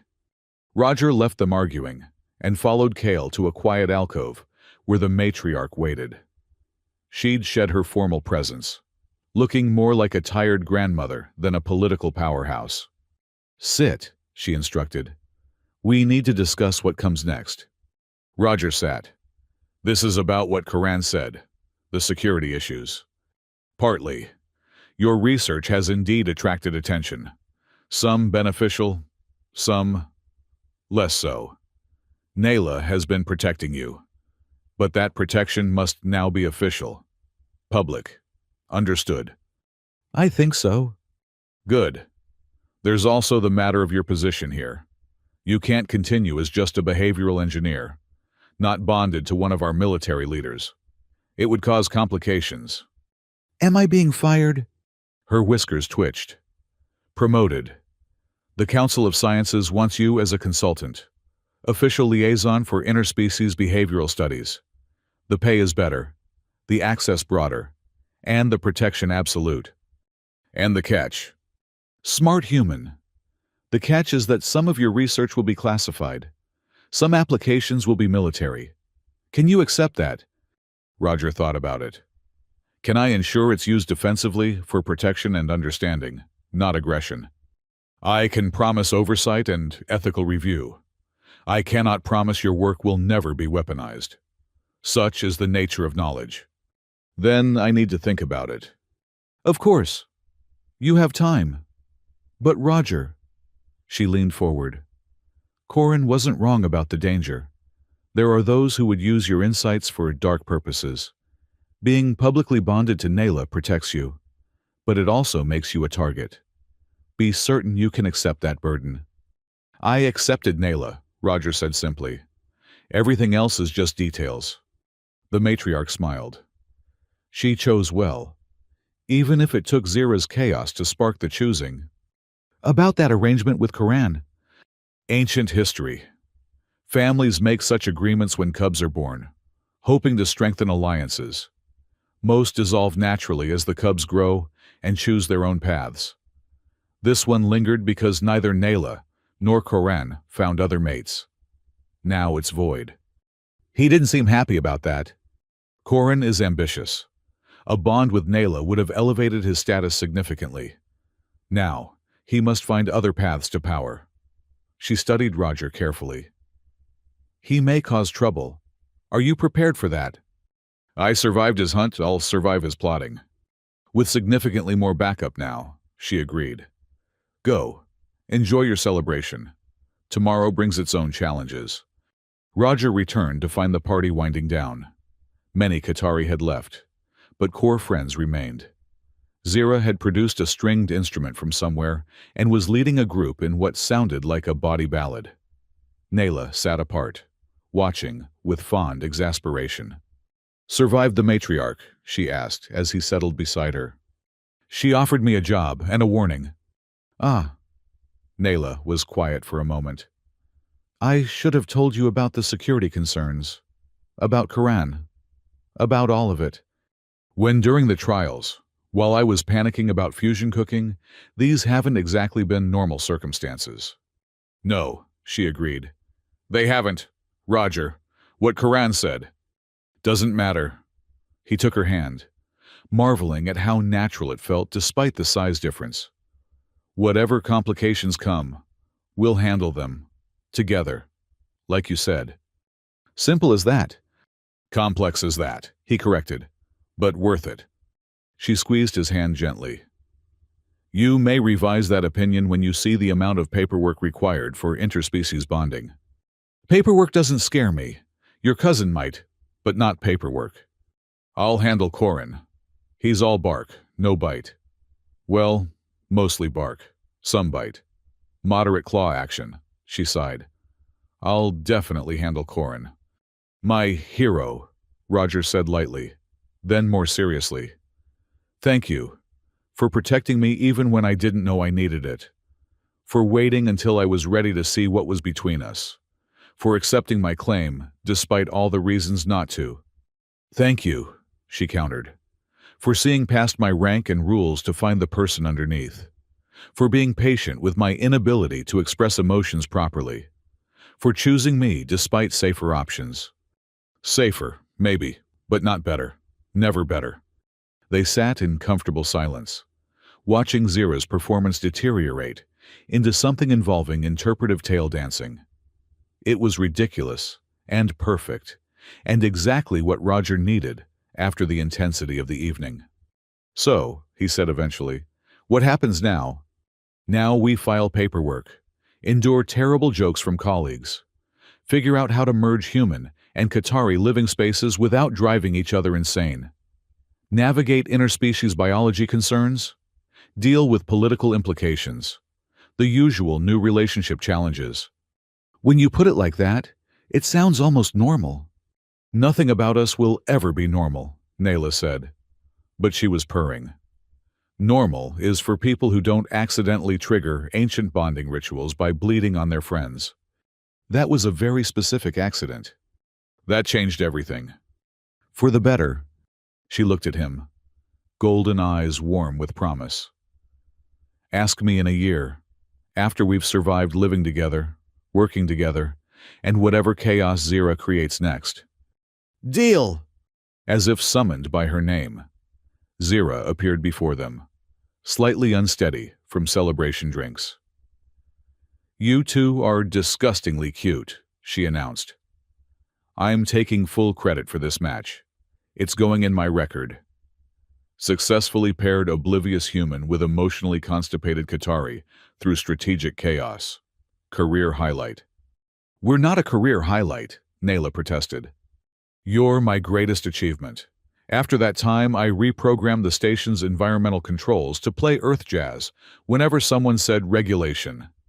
That was you, Nayla's ears flattened. Do you know how many complaints? Worth it, Zira interrupted. Just like claiming Roger was worth it to get you two idiots together. You're welcome, by the way. Zira, Roger said seriously. Thank you, for all of it. The claim, the chaos, the friendship, despite everything. Her expression softened. Sappy human. Save the gratitude for when I accidentally cause your first major relationship fight. When? Give me a week. 2 if I'm busy. She swayed slightly. Now, who's helping me get home? The floor is being unnecessarily mobile. Nayla sighed. I'll take her. Roger, your quarters are mine. It took him a moment to realize what she was asking. Where would they go together? Now that they were bonded. Yours, he suggested. Mine still has all those ceremonial scratching posts I can't use. We'll redecorate, she promised. Remove what doesn't work. Add what does. Build something new. Like dinner, Zira mumbled against Nayla's shoulder. Fusion spaces for fusion faces. She's going to be insufferable about this forever, Nayla warned. Probably, Roger agreed. But she's our insufferable friend. Our, Nayla repeated, testing the word. I like that. As they helped Zira navigate the unnecessarily mobile floor, Roger reflected on the week's events. He'd started as a simple behavioral engineer, studying plant responses. Now he was bonded to an alien warrior, promoted to liaison, marked for either greatness or assassination, and partially responsible for an inebriated matchmaker. No regrets, Nayla asked, reading his expression with uncanny accuracy. None, Roger said honestly. Only that it took Zira's intervention to make us act. We wasted months circling each other. Or we spent months building a foundation, Roger suggested. Learning each other's patterns before making promises. Optimist. Realist. We're going to face challenges. Cultural differences. Biological incompatibilities. Whatever Quran's plotting, Zira's future chaos. But we've got a solid base to build on. When did you become so wise? Sometime between failing to reach a golden platform and accidentally propositioning your matriarch. Nayla's laugh was rich and warm. She's never letting you forget that. Worth it for the grooming lessons. They reached Zira's quarters, depositing her on her nest bed, where she immediately curled into a ball, tail over nose. You two be happy, she mumbled, or I'll claim someone else to make you jealous. Go to sleep, Zira. Can't. Room's spinning. Make it stop. Captain Regulation. Nayla placed a gentle hand on Zira's head, stroking behind her ears in a pattern Roger recognized as soothing. Within moments, Zira's breathing deepened into sleep. That's cheating, Roger accused quietly. That's experience. Come, let's go home. Home. The word carried new weight now. Not just a place, but a shared space. A future being built meal by meal, day by day, bridge by careful bridge.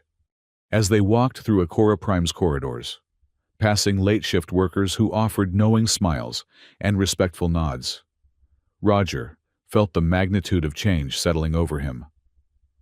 3 days ago, he'd been alone, studying alien plants and avoiding his growing feelings. Now he was bonded, protected, and facing a future full of unknowns. Scared, Nayla asked softly. Terrified, Roger admitted. But also, excited. It's like standing at the edge of a cliff, knowing you're about to jump but trusting the landing. Poetic.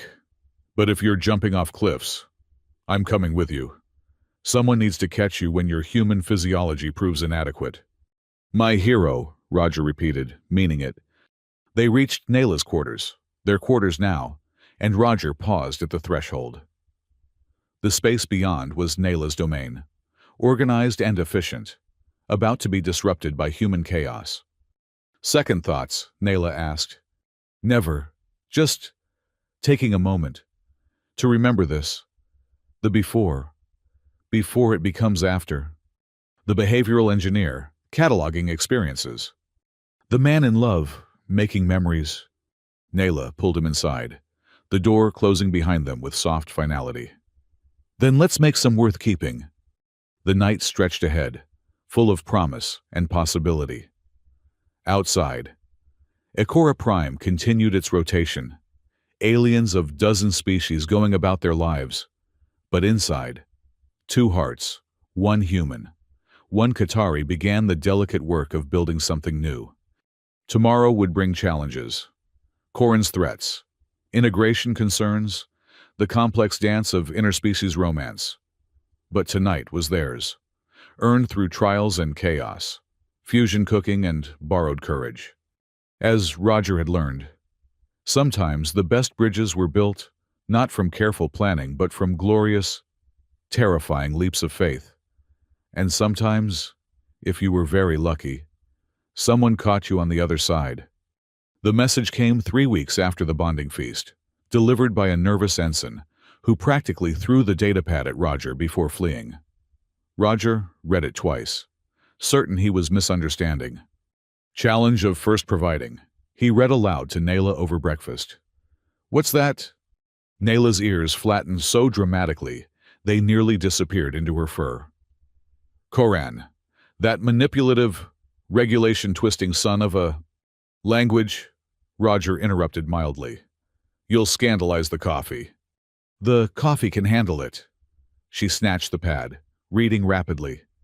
He's invoking an archaic law. Since our bond hasn't been fully consecrated by traditional standards, any blood relative can issue a challenge of providing, which means you have to prove you can provide for me by retrieving something of value.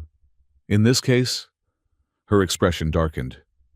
Fever bloom from the abandoned biosectors. He's trying to get you killed legally. Roger set down his coffee carefully. Fever bloom. That's the flower from the outline, I mean. That sounds dangerous. It's supposed to be extinct. The biosectors were sealed after the contamination incident 40 years ago. Nothing should be alive in there, especially not fever bloom. Nayla's tail lashed. This is a trap. Can we refuse? Not without breaking the bond. He knows I won't let you go alone, but regulations forbid me from helping during a challenge. She stood abruptly, pacing. I'll petition the matriarch. No. Roger caught her hand. If I refuse or circumvent the challenge, it'll give him grounds to question our bond forever. Right. Roger, the biosectors are lethal. The contamination mutated everything inside.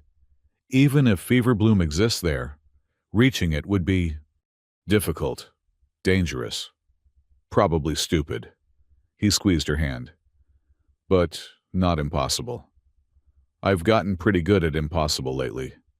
This isn't a cultural misunderstanding you can clever your way through. This is an ecosystem that wants you dead. Then I'll need a guide, Roger grinned. Good thing I know someone who loves chaos and owes me a favor. 20 minutes later, they stood outside Zira's quarters, listening to what sounded like either death metal or Qatari morning exercises. She's going to say no, Nayla warned. The biosectors terrify even her. We'll see. Roger pressed the chime. The music cut off. If this is about the noodle incident, I was framed, Zira's voice called through the door. It's about adventure and mortal peril, Roger replied. The door opened immediately. Zira stood there in sleep clothes, her fur sticking up at odd angles. You had me at mortal peril. What's the target? Fever bloom, Biosector 7. Her excited expression vanished. Nope. No. Absolutely not. I may be chaos incarnate, but I'm not suicidal. Corin challenged Roger, Nayla explained. First providing. If he doesn't retrieve the bloom, your bond becomes contestable. Zira's whiskers twitched. That bastard! He knows those sectors are death traps. She looked between them, sighed dramatically. "When do we leave?" Roger asked hopefully. "You think I'm letting you wander into mutant plant hell alone? Please. You'd probably try to psychoanalyze the carnivorous vines." She stretched. "Give me 20 minutes to prepare. And Roger, write your will. You know, just in case." An hour later, they stood at the sealed entrance to Biosector 7. The massive doors bore warnings in 12 languages, all variations of "danger, do not enter." "Cheerful," Roger muttered, adjusting the environmental suit Zira had insisted on. It was Qatari-sized, hanging loose on his frame. "The suits will protect against basic contamination," Zira explained, checking her equipment. "But if something gets through the material, we die horribly. If we're lucky, the unlucky ones mutate first." She produced a neural scanner. "This should help navigate. The sector's been sealed for decades, but I pulled the last survey maps. Fever bloom, if it exists, would be in the highest levels. The growth chambers. Why, they were experimenting with high-altitude flora when the contamination happened. Fever bloom needs specific pressure conditions to flower." She paused at the door controls. "Last chance to back out." "Open it!" The doors groaned apart, revealing darkness that seemed to swallow their lights. The air that escaped smelled wrong, sweet, and rotting, and somehow alive. "Stay close," Zira ordered, taking point. "Touch nothing, trust nothing. And if I say run, you run. No heroics." They entered the biosector, and Roger immediately understood why even Zira was afraid. The space had been a botanical paradise once, designed to mimic various planetary environments. Now it was a nightmare of unchecked evolution. Vines thick as tree trunks sprawled across walkways, pulsing with bioluminescent veins. Flowers the size of dinner plates tracked their movement, petals opening to reveal tooth-like stamens. Something that might have once been moss covered entire walls, whispering with each breath of recycled air. "It's beautiful," Roger breathed, then caught himself. "In a terrifying, lethal way." The contamination was a cocktail of growth enhancers, neural stimulants, and adaptive mutations, Zira explained, carefully stepping over a root that twitched at her approach. "Everything in here has had 40 years to evolve without predators or limits." They climbed through the devastated sector, each level worse than the last. Roger documented everything with a mixture of scientific fascination and survival terror. Plants that sang in harmonics designed to disorient. Fungi that released spores which created perfect duplicates of whatever they touched. Trees that had grown into architectural impossibilities, defying physics through sheer biological determination. "How is any of this alive?" Roger asked, narrowly avoiding a tendril that reached for his ankle. "Without maintenance. The system should have failed decades ago." "That's the question, isn't it?" Zira paused, consulting her scanner. "The sector should be dead, but something's maintaining it, powering it, feeding it." They reached what had been the central laboratory. Now, a cathedral of twisted growth. Equipment was visible through the greenery, screens still glowing with data no one had seen for 40 years. "Look at this," Roger called, brushing aside vines to reveal a terminal. The screen showed biological readings, updating in real time. "Someone's been monitoring the sector, recently." Zira joined him, her expression grim. "These are military encryption codes, high-level stuff."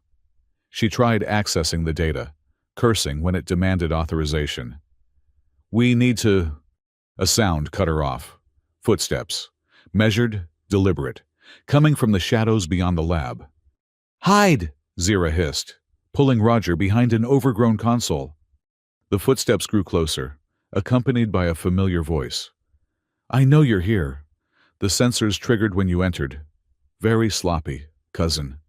Corin emerged from the greenery, wearing a military-grade environmental suit and carrying what looked like a plasma cutter. He moved through the dangerous flora with practiced ease, You knew we'd come, Roger said, stepping out of hiding. No point in stealth now. I counted on it. Though I expected Nayla to break regulations and accompany you. Sending Zira instead clever. Corin examined a flowering vine with professional interest.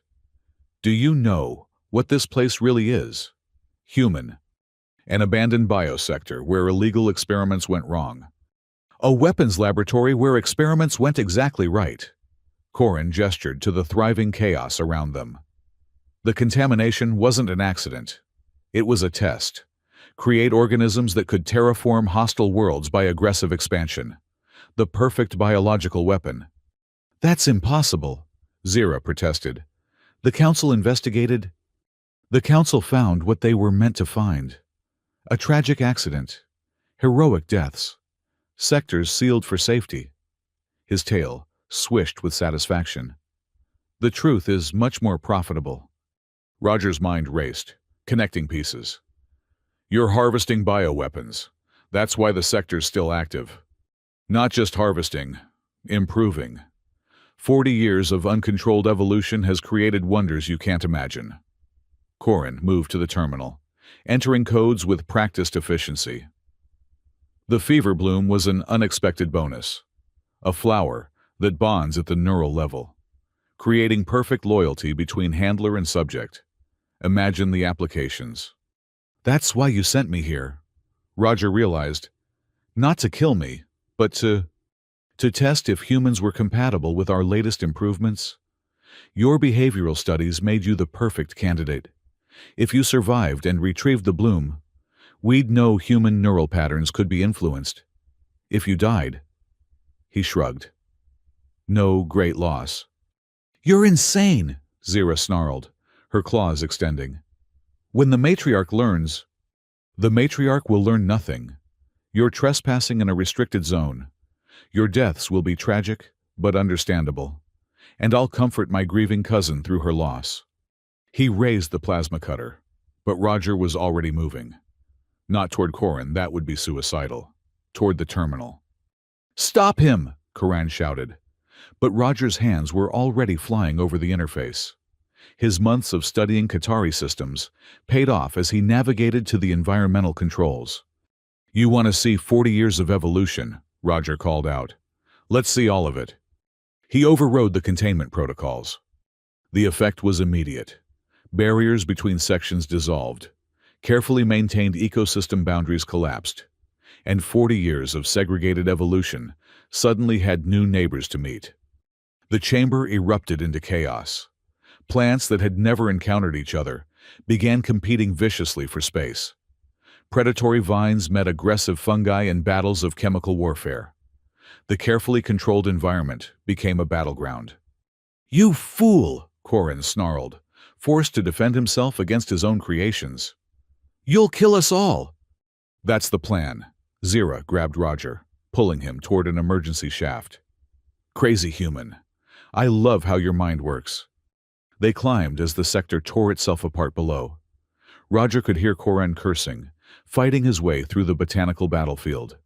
But the gray Qatari had advantages: knowledge of the systems, military equipment, and the ruthlessness to use both. He's gaining, Zira warned as they reached the upper levels. And we still need that stupid bloom. The growth chambers were a wonder of bioengineering, even in their corrupted state. Transparent walls showed environments from a dozen worlds, each overtaken by magnificent mutations. And there, in a chamber marked with ancient Qatari symbols, grew a single flower that defied description. The fever bloom was smaller than Roger expected, no bigger than his palm. Its petals shifted through colors that shouldn't exist, creating patterns that made his eyes water.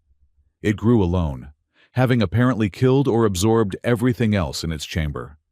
That's it, Roger stared at the innocent-looking flower. It doesn't look like much. The most dangerous things never do. Zira was already working on the chamber lock. The stories say it blooms only for those it chooses. Anyone else who touches it dies. Bonds to it. Becomes an extension of its will. The perfect servant. Perfectly loyal. Perfectly broken. The lock disengaged with a hiss. Roger stepped into the chamber, the bloom pulsing as if aware of his presence. He reached out slowly, half expecting pain or instant death. Instead, the flower sang, not with sound, but with something deeper. Roger felt it in his bones, his blood, his thoughts. It was examining him, testing him, judging his worthiness by standards he couldn't comprehend. Images flashed through his mind. Nayla's golden eyes, Zira's chaotic grin, the matriarch's ancient wisdom, his work, his purpose, his desperate need to understand and connect across species lines. The bloom pulsed once, bright as a star, then dimmed to normal colors. When Roger touched it, it came away easily in his hand, petals soft as silk and warm as friendship. "It accepted you," Zira breathed. "I've never seen Roger. Look out!" Roger turned as Corin burst into the chamber, plasma cutter raised. But something was wrong with the gray Qatari. His movements were jerky, unnatural. Green veins pulsed under his fur, and his eyes held too many colors. "The contamination," Zira whispered. "He's been exposed too long. The mutations are taking hold." "Give me the bloom," Corin demanded, his voice distorted. "I need it. Need to complete the work. Perfect soldiers. Perfect loyalty. Perfect world." "You're infected," Roger said carefully. "We can get you help." "I don't need help, I need the bloom," Corin lunged, faster than should be possible. Zira intercepted him, and they went down in a tangle of claws and fury. But Corin's infection gave him unnatural strength. He threw Zira aside like a doll, advancing on Roger with single-minded purpose. "The flower chooses," Roger said, backing away. "It chose me, not you. Then I'll take it from your corpse." Corin charged. Roger, out of options and operating on instinct, did the only thing he could think of. He held out the bloom between them. The flower flared with light, and Corin stopped mid-stride. His eyes widened, pupils dilating to black holes as the bloom's influence met the contamination in his system. "No," Corin whispered. "Not like this. I was supposed to control it, master it. I was supposed to—" He fell to his knees, the green veins pulsing frantically as two different mutations warred for control of his body. "You don't understand," he gasped. "The applications, the power. We could have made the Qatari invincible." "By sacrificing who you are," Roger knelt beside him, keeping the bloom carefully between them. "That's not strength, Corin. That's fear." Easy words from the winning side. Corin's breathing was labored now. "But you'll see. Others know about this place, the weapons, the potential. This isn't over. Then we'll stop them too." Roger looked at the dying Qatari with something approaching pity. "You could have been great, Corin. You had strength, intelligence, determination. But you used it all for the wrong purposes." "Spare me the human moralizing." Corin's eyes were fading, the contamination finally winning its battle. "Just tell Nayla. Tell her what—" But Corin was gone, his body already beginning to change as the mutations continued their work, even in death. Roger stood, clutching the bloom, feeling older than his years. "We need to go," Zira said quietly, nursing what looked like a broken arm. "The sector's still collapsing, and who knows what else he's released." They made their way back through the crumbling biosector, dodging aggressive flora and unstable architecture. The bloom in Roger's hand pulsed steadily, almost like a heartbeat, growing warmer when danger approached. "It's protecting us," Zira noticed. "The other plants won't come near while you carry it." "Convenient." Roger helped her over a fallen beam. "Though I'd prefer less mystical flowers and more normal exits right about now." They reached the entrance as the sector's support systems finally failed completely. Emergency barriers slammed down behind them, sealing away decades of secrets and sins. But Roger knew Karan was right about one thing: this wasn't over. Someone had funded this horror show, and they wouldn't abandon it easily. "Roger!" Nayla's voice crackled over comms. "Are you both of you report?" "We're alive," Roger answered, exhaustion hitting him all at once. "Mostly intact. Mission accomplished." "And Corin?" Roger looked back at the sealed sector. "Gone. The contamination got him." Silence on the comm. Then, "Understood. Medical teams are standing by." And Roger, "Well done." As they limped toward the medical station, Zira, leaning heavily on Roger's shoulder. She managed a weak laugh. "So, scale of 1 to 10. How was your first adventure into mutant plant hell?" "Solid 6, Roger decided. "Points deducted for the attempted murder. Bonus points for successful flower acquisition." "Only you would rate near-death experiences like restaurant reviews?" She winced as they walked. "Think this'll stop the challenges to your bond?" "Probably not. But at least we know what we're really fighting now. Not just tradition or prejudice, but something darker. Bioweapons and corrupt officials. Fun times ahead." They reached medical, where Nayla was waiting. She took one look at them, battered, contaminated, victorious, and pulled them both into a fierce embrace. "Never again," she growled. "Next time someone challenges our bond, I'm handling it. Regulations be damned." "Deal," Roger agreed, still holding the bloom carefully. "Though, technically, I succeeded. Fever bloom retrieved. Bond validated. Evil cousin defeated. All in a day's work." "You're taking this very well for someone who just uncovered a massive conspiracy." "I'm processing," Roger admitted. "Tomorrow, I'll probably have a complete breakdown. But tonight, I'm just glad we're alive." Dr. Yevon appeared, scanner in hand. "Let's make sure you stay that way. Both of you. Decontamination immediately.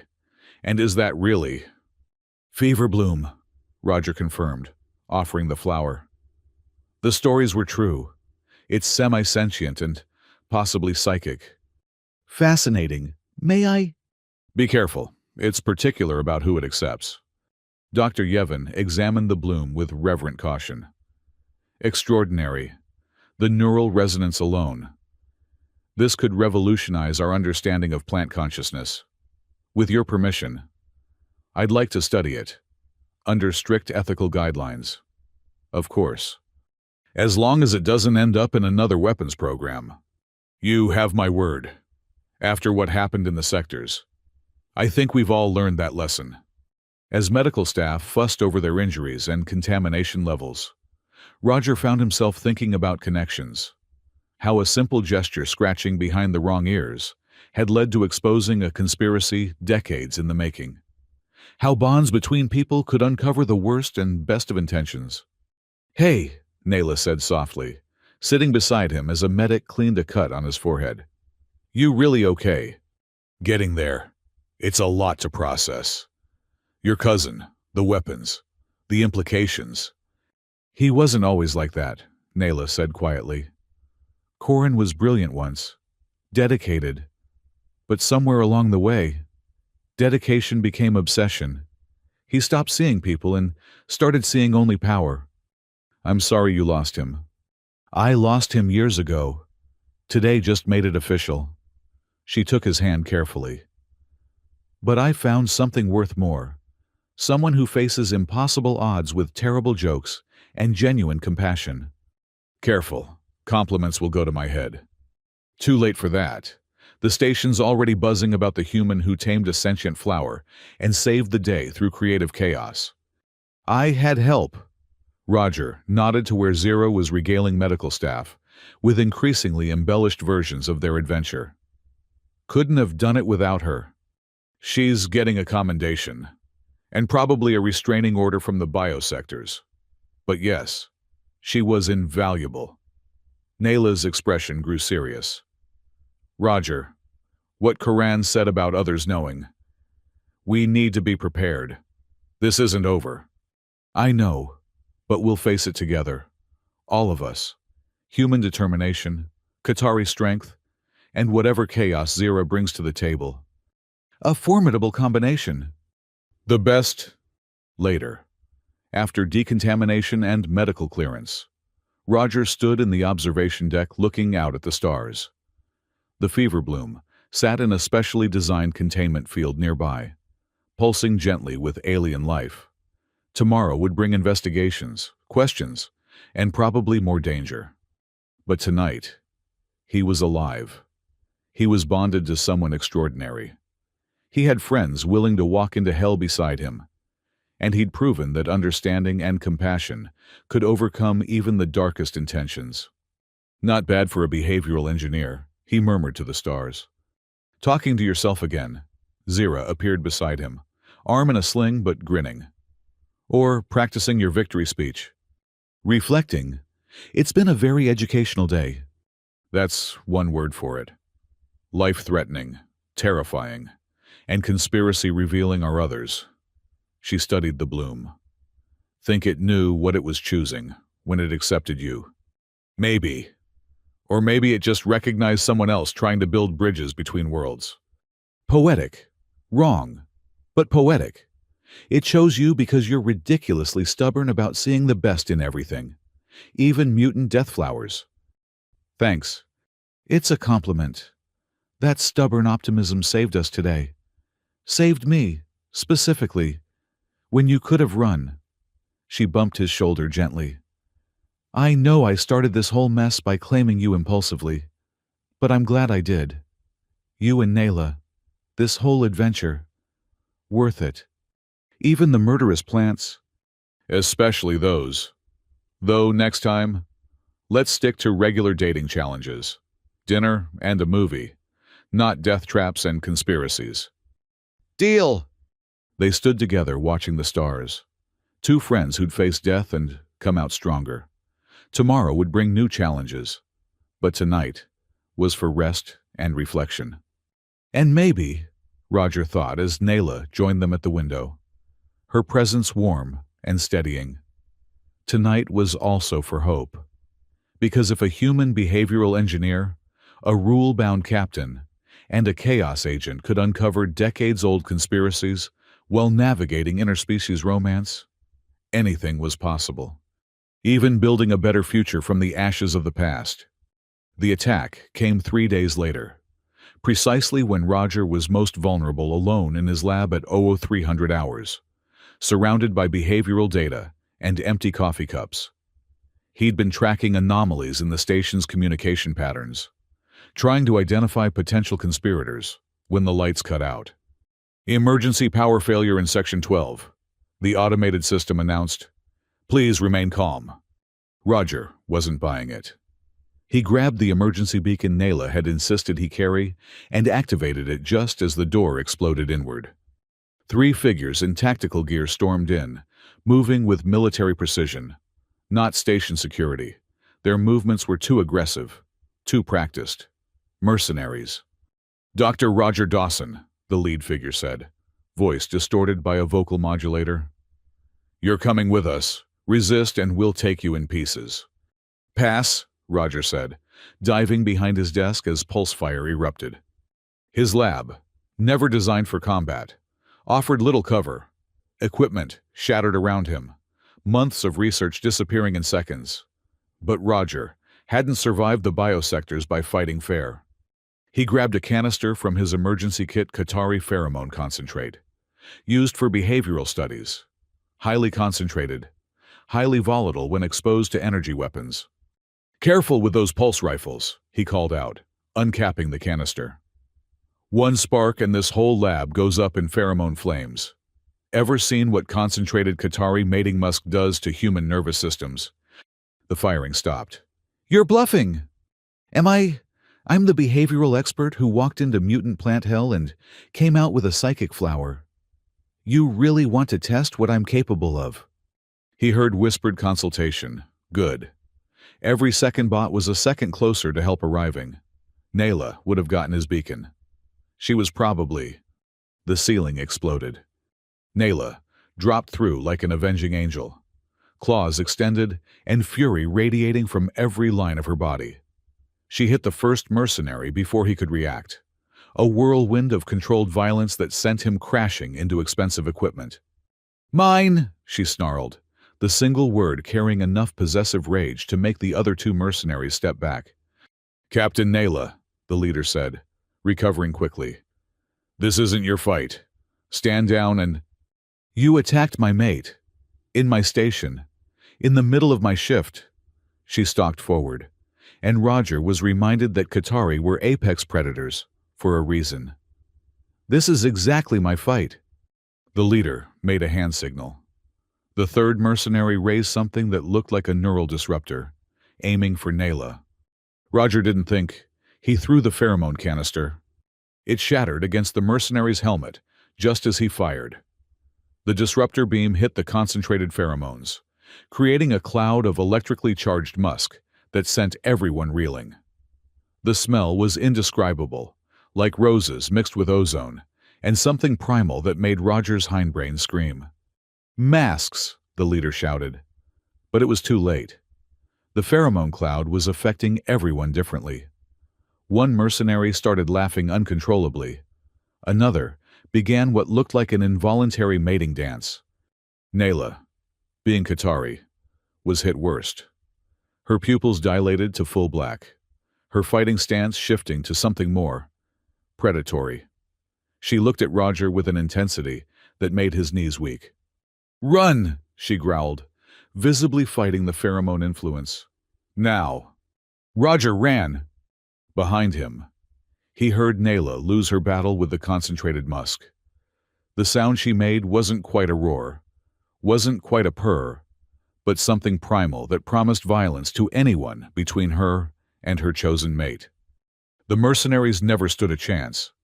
Roger made it 3 corridors before Zira intercepted him, sliding out of a maintenance hatch like she'd been waiting.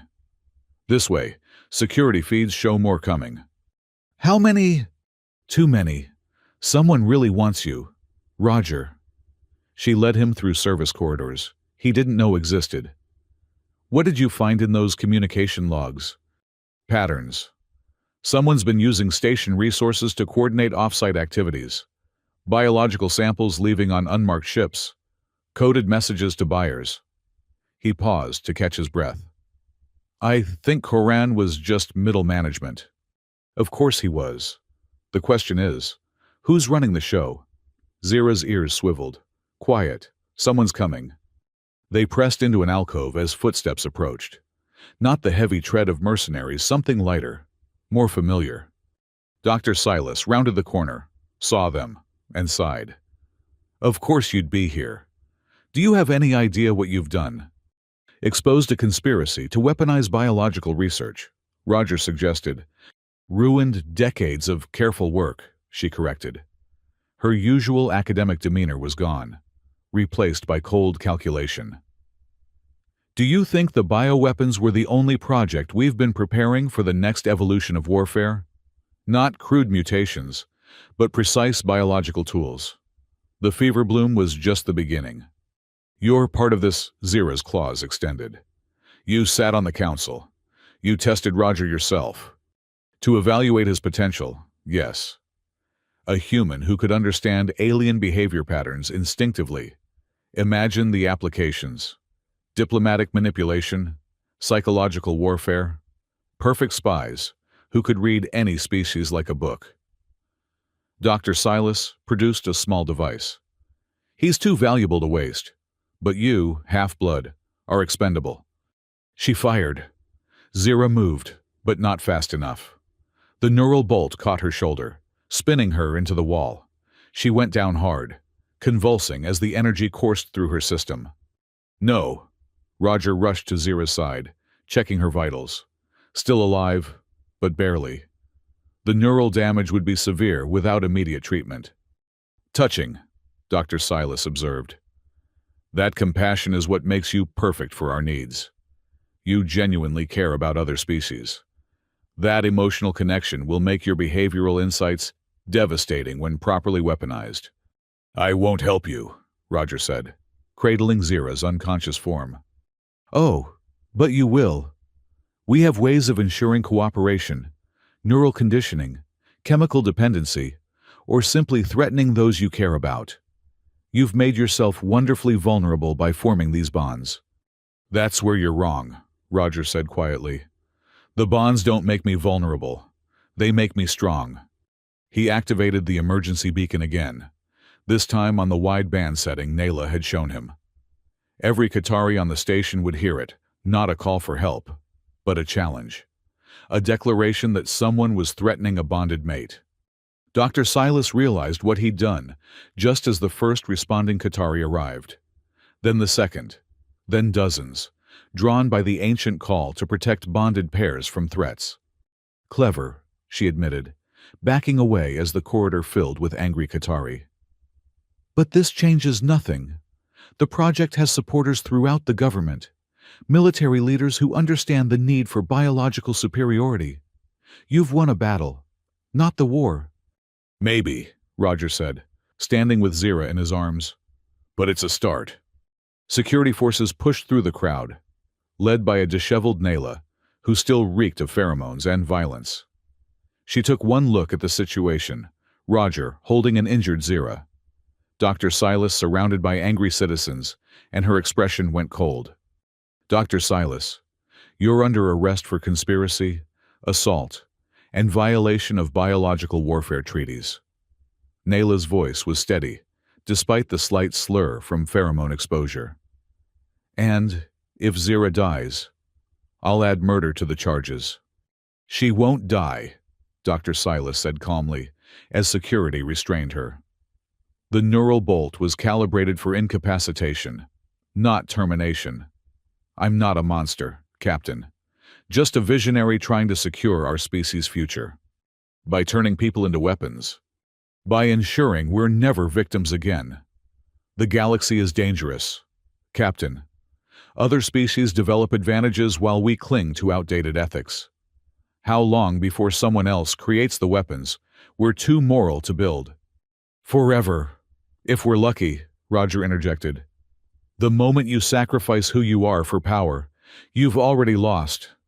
Dr. Silas looked at him with something like pity. Such a human perspective.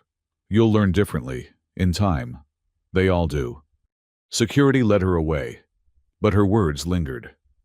As medical teams arrived for Zira, Roger found himself wondering how deep this conspiracy went. How many brilliant minds had been corrupted by fear and ambition. Stop thinking so hard, Nayla ordered, pulling him aside as medics worked. You're projecting guilt face. Guilt face. The expression you get when you blame yourself for things beyond your control. Very distinctive. Involves eyebrow angles. She touched his face gently. This isn't your fault. I exposed the conspiracy, made myself a target, got Zira hurt. You uncovered a threat to everything we believe in. Stood up to corruption despite the danger. Protected the station from biological weapons. Her hand moved to his hair, stroking in a pattern he'd learned meant comfort. That's heroism, not guilt. Zira's the hero. She didn't have to come with me to the biosectors. Didn't have to help me hide. She just did. Because that's what family does. Nayla's expression softened. She adopted you the moment she licked that wound. In her chaotic, impulsive way, she claimed you as Pac. And Pac protects Pac. The medical team signaled success. Zira was stable, though she'd need neural rehabilitation. Relief flooded through Roger so intensely, his knees nearly buckled. See, Nayla caught him, holding him steady. Family. Over the next hours, the conspiracy unraveled like a poison vine exposed to light. Dr. Silas, under interrogation, revealed a network of researchers, military officials, and corporate interests that had been developing biological weapons for decades. The biosectors were just one site among many. 17 facilities across 9 systems, the matriarch reported to the Emergency Council. All disguised as legitimate research, all creating horrors in the name of security. How did we miss this? Someone demanded. Because we trusted our own, the matriarch replied. Dr. Silas was respected. Her colleagues were brilliant. We never imagined they could fall so far from grace. Roger sat in the council chambers, officially there as a witness, but really trying to process the scope of what they'd uncovered. 17 facilities, hundreds of researchers, thousands of potential weapons. "The human is right," a council member said suddenly. Roger realized they were all looking at him. His behavioral analysis identified patterns our security missed. "Perhaps we need new perspectives on this threat." "What are you suggesting?" the matriarch asked. "A joint task force, Qatari military, human behavioral analysts, other species experts, pool our resources to dismantle this network completely." "And put Roger in more danger," Nayla interjected from her position by the door. "He's already been targeted twice." "Which is why he's perfect for this," the council member argued. "He's proven himself capable and incorruptible. His unique perspective saved us from a threat we didn't know existed." "I'll do it," Roger said quietly. "Roger," Nayla started. "On conditions," he continued. "Full transparency, ethical oversight, and no one works alone, always pairs or teams, to prevent the isolation that let this conspiracy grow." The matriarch's whiskers twitched. "You would help us clean up our mistakes." "They're not just your mistakes. Humans have our own dark history with biological weapons. Maybe together we can do better." "The eternal optimist," someone muttered, but not unkindly. The council voted unanimously to establish the task force, with Roger as a founding member. It was a victory, shadowed by the knowledge of how much work lay ahead. Later, in Zira's medical room, the three of them finally had a moment of quiet. Zira was conscious, but groggy, her usual energy dampened by neural recovery. "Heard you started a government task force," she slurred. "Show off." "Heard you took a neural bolt for me," Roger countered. "Hero." "Shut up. I'm no hero. Just didn't want to explain to Nayla how I let her mate get kidnapped." She tried to sit up, winced, and settled back. "Did we win?" "We exposed the conspiracy," Nayla reported. "Silas is in custody, along with 47 others so far. The facilities are being shut down. The bioweapons contained." "So we won." "The first round," Roger corrected. Silas was right about one thing: this ideology doesn't die with a few arrests. The fear that drives it, the willingness to sacrifice ethics for security, that's harder to fight. "Then we'll fight it harder," Zira said simply. "With science and friendship and really good fusion cooking, evil doesn't stand a chance against that combination." "Despite everything," Roger laughed. "Fusion cooking defeats bioterrorism. I like it. Mock all you want, but shared meals create bonds. Bonds create understanding. Understanding defeats fear." She yawned. "I should write philosophy. I'm clearly brilliant at it." "You're clearly high on pain medication," Nayla corrected fondly. "That too." As Zira drifted back to sleep, Roger and Nayla sat in companionable silence. The weight of recent events pressed down, but so did the warmth of survival, of connections that had proven stronger than conspiracies. "We're going to be dealing with this for a long time," Nayla said eventually. "The task force, the trials, the inevitable retaliation attempts. I know. Our quiet life of behavioral research and patrol schedules is over. I know. You're remarkably calm about this massive life upheaval." Roger considered this.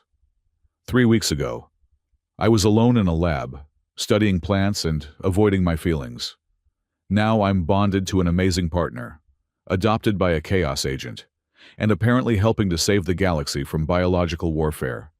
It's terrifying and overwhelming and exactly where I'm supposed to be. He took her hand. With exactly who I'm supposed to be with. "Even though I'm a rule-bound captain with emotional constipation," she quoted Zira's words with wry humor. "Especially then. Someone needs to keep me from making deals with more psychic flowers. That was one time." "The fever bloom. The crystalline singers in Lab 4. That moss that tried to communicate through spores. Okay, fair point. You do have a concerning pattern of befriending potentially lethal flora. And you have a pattern of saving me from my own curiosity. We balance each other. Nayla squeezed his hand. Balance. I like that. Though given our current trajectory, we should probably practice combat skills during our next date. Romance is dead, Roger lamented dramatically. Romance has evolved. Now includes tactical planning and biological threat assessment. When you put it like that, it sounds almost appealing. They sat together as the station moved around them. Life continuing despite the upheaval. Somewhere, investigators were dismantling decades of conspiracy. Somewhere else, researchers were beginning the long work of rehabilitation and healing. But here, in this quiet medical room, three friends who'd become family through chaos and courage were simply being together. Tomorrow would bring new challenges, trials, task forces, the slow work of building a better future. Tonight, though, was for recovery and connection, for bonds tested by fire and proven unbreakable. Hey, Zira mumbled, apparently not as asleep as they'd thought. Next conspiracy we uncover. Can it involve less running and more snacks? I have standards. I'll add it to the task force guidelines, Roger promised. Section 12. All future conspiracies must provide adequate catering. See you're learning. She yawned again. Wake me when you've saved the galaxy, or when dinner arrives, whichever comes first. As she settled back into sleep, Roger felt a surge of affection for these unlikely family members he'd gathered. A warrior who showed love through protection. A chaos agent who showed it through terrible jokes and unflinching loyalty. The conspiracy might run deep, but their bonds ran deeper. And in the end, Roger thought, that might just be enough to tip the scales toward hope. The tribunal convened 6 months after the initial arrests, in the great amphitheater of Akora Prime. Representatives from 12 species had gathered to witness justice. But Roger couldn't shake the feeling they were walking into a trap. Stop fidgeting, Nayla murmured beside him.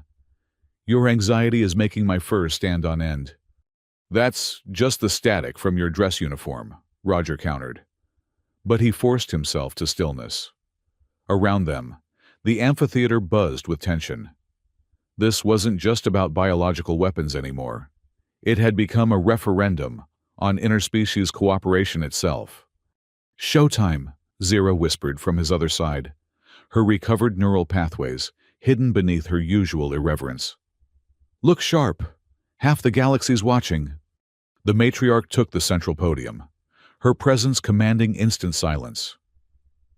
We gather to address crimes against life itself. The accused stand charged with conspiracy to develop, test, and deploy biological weapons in violation of every treaty that binds our civilizations together. Dr. Silas stood in the defendant's enclosure, somehow maintaining her academic dignity, despite restraints. Beside her, 46 others waited, researchers, military officials, even a few politicians. But Roger's attention was drawn to the 47th figure, one who shouldn't have been there at all. Is that? He started to ask. Corin, Nayla confirmed grimly. Apparently death was less permanent than we thought. The gray Qatari stood at the edge of the group, his form wrong in ways that made Roger's eyes water.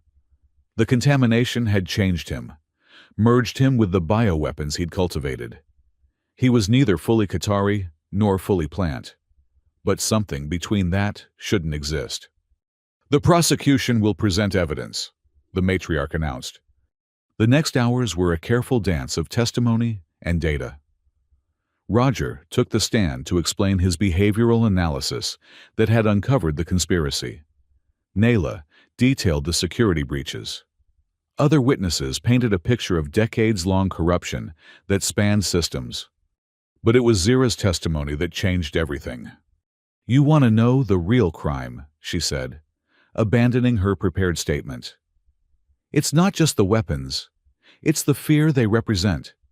The idea that we have to become monsters to fight monsters. That we can't trust other species enough to work together. So we need bioweapons as insurance. That's not evidence. One of the defense counselors objected. No, Then let me provide some. Zira produced a data pad. Personal logs from Dr. Silas, recovered from encrypted servers. Should I read her entry from 3 years ago? The humans are advancing too quickly. Their behavioral sciences could give them advantages we can't match. We need countermeasures. She looked directly at Silas. You weren't preparing for some abstract threat. You were preparing for Roger. For humans like him who could bridge gaps between species. Because that terrified you more than any weapon. Of course it terrified me, Dr. Silas said suddenly, ignoring her counsel's attempts to silence her. Do you understand what behavioral manipulation could do in the wrong hands? The ability to read and influence any species' emotional patterns. It's the ultimate weapon. It's the ultimate tool for understanding, Roger interjected from his seat. You saw a weapon because that's all you could imagine. I saw a way to connect. Naive child, Silas spat. Connection is vulnerability. Every bond you form is a weakness enemies can exploit. Every bond I form is a strength allies can build on, Roger countered. That's the difference between us. The trial continued, but the philosophical battle lines were drawn. It wasn't just about guilt or innocence anymore, but about fundamental views of the universe. Trust versus fear, connection versus isolation, hope versus cynical pragmatism. Then Koran spoke. You're all missing the point, he said, his voice distorted by whatever the contamination had done to his vocal cords. The weapons exist. They can't be unlearned. The question is who controls them. No one should control them, the matriarch said firmly. Too late for that, Koran smiled, an expression made horrific by his transformed features. Even now, samples are spreading through black markets. The knowledge is escaping. Soon, everyone will have bioweapons. The only question is whether the just will have them too. You're lying, Nayla accused. I checked the shipping manifest from Dock 17, the security logs from 3 nights ago, the missing inventory from evidence storage. His smile widened. You've been so focused on the trial. You missed the real crime happening under your noses. Security teams scrambled to verify his claims. The growing horror on their faces told Roger everything he needed to know. Koran was telling the truth. A distraction, Roger realized. The trial. The spectacle, it's all been a distraction while someone cleaned out the evidence lockers. Not someone, Koran corrected. Something. Do you really think I'm the only one the contamination changed? The bioweapons don't just alter bodies. They create new forms of consciousness, new loyalties. As if on cue, alarms began blaring throughout the station. Security reports flooded in simultaneous breaches in multiple sectors. Contamination warnings. Hostile organisms detected. The trial is suspended, the matriarch declared over the chaos. All security to defensive positions. Seal the amphitheater. But it was too late. The walls themselves began to change, supposedly solid metal, revealing organic growth beneath. The bioweapons hadn't just been stored on the station, they'd been integrated into its very structure. Everybody out, Nayla roared, drawing her sidearm. Evacuation pattern Gamma. The orderly trial dissolved into chaos as representatives fled. Some made it to the exits. Others were caught by rapidly growing vines that burst from walls and floors. Roger saw a Thraxian diplomat engulfed by something that looked like moss, but moved like a predator. We need to stop this at the source, Roger shouted over the pandemonium. What source? Zira demanded, using her claws to free a trapped aide. It's everywhere. No, it's coordinated. Look at the growth patterns. Roger's mind raced. Behavioral analysis working overtime. It's not random. Something's directing it. Something intelligent. Or someone, Nayla said grimly, pointing to where Koran stood untouched in the center of the chaos. The bioweapons flowed around him like water around a stone, recognizing him as one of their own. You planned this, Roger accused. I adapted to it, Koran corrected. The contamination opened my mind to possibilities you can't imagine. Unity between organic and engineered life. A new form of existence that transcends species boundaries. That's not unity. That's assimilation. Is there a difference? You speak of connection. Roger. This is the ultimate connection. No barriers, no misunderstandings. Just perfect biological harmony. A vine lunged for Roger. Nayla intercepted it, her claws slicing through plant matter that bled green ichor. But for every vine they destroyed, 2 more appeared. We can't fight all of it, Zira panted, backing toward them. There's too much. Roger's hand went to his pocket, where he'd kept a small container ever since the biosectors. The fever bloom, pressed and preserved, still maintaining a fraction of its psychic resonance. Maybe we don't fight it, he said slowly. Maybe we communicate with it. Roger, no, Nayla warned, understanding immediately. We don't know what that flower will do to you. We know what it chose me for. He pulled out the preserved bloom. To bridge differences. To create understanding where none existed before. This is insane, Zira said. You're talking about psychically connecting with hostile bioweapons. I'm talking about behavioral intervention on a massive scale. Roger looked at his found family. Trust me. And if it goes wrong, don't let me become like Karan. Before they could stop him, Roger pressed the preserved bloom to his forehead and opened his mind.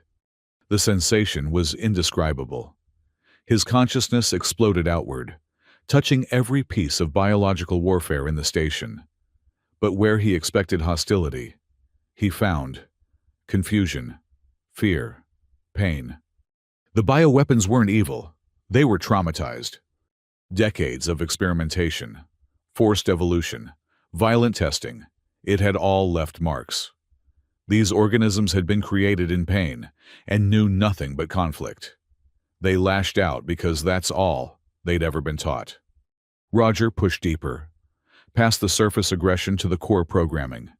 There, he found traces of the original organisms, before the modifications. Plants that had once grown peacefully. Fungi that had formed symbiotic relationships. Life that had known harmony before science turned it into a weapon. I see you, Roger whispered, both aloud and through the connection. I see what they did to you, what they made you become. But that's not all you are. The attacking vines paused, uncertain.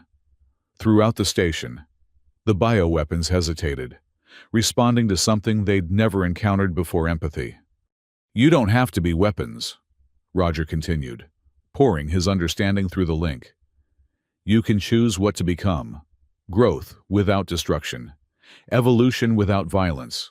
Connection without assimilation. He felt Corin's presence in the network, a node of corruption trying to reassert control. But Corin had made a fundamental error. He'd assumed the bioweapons would follow him because he was like them. He hadn't considered they might prefer someone who saw them as more than tools.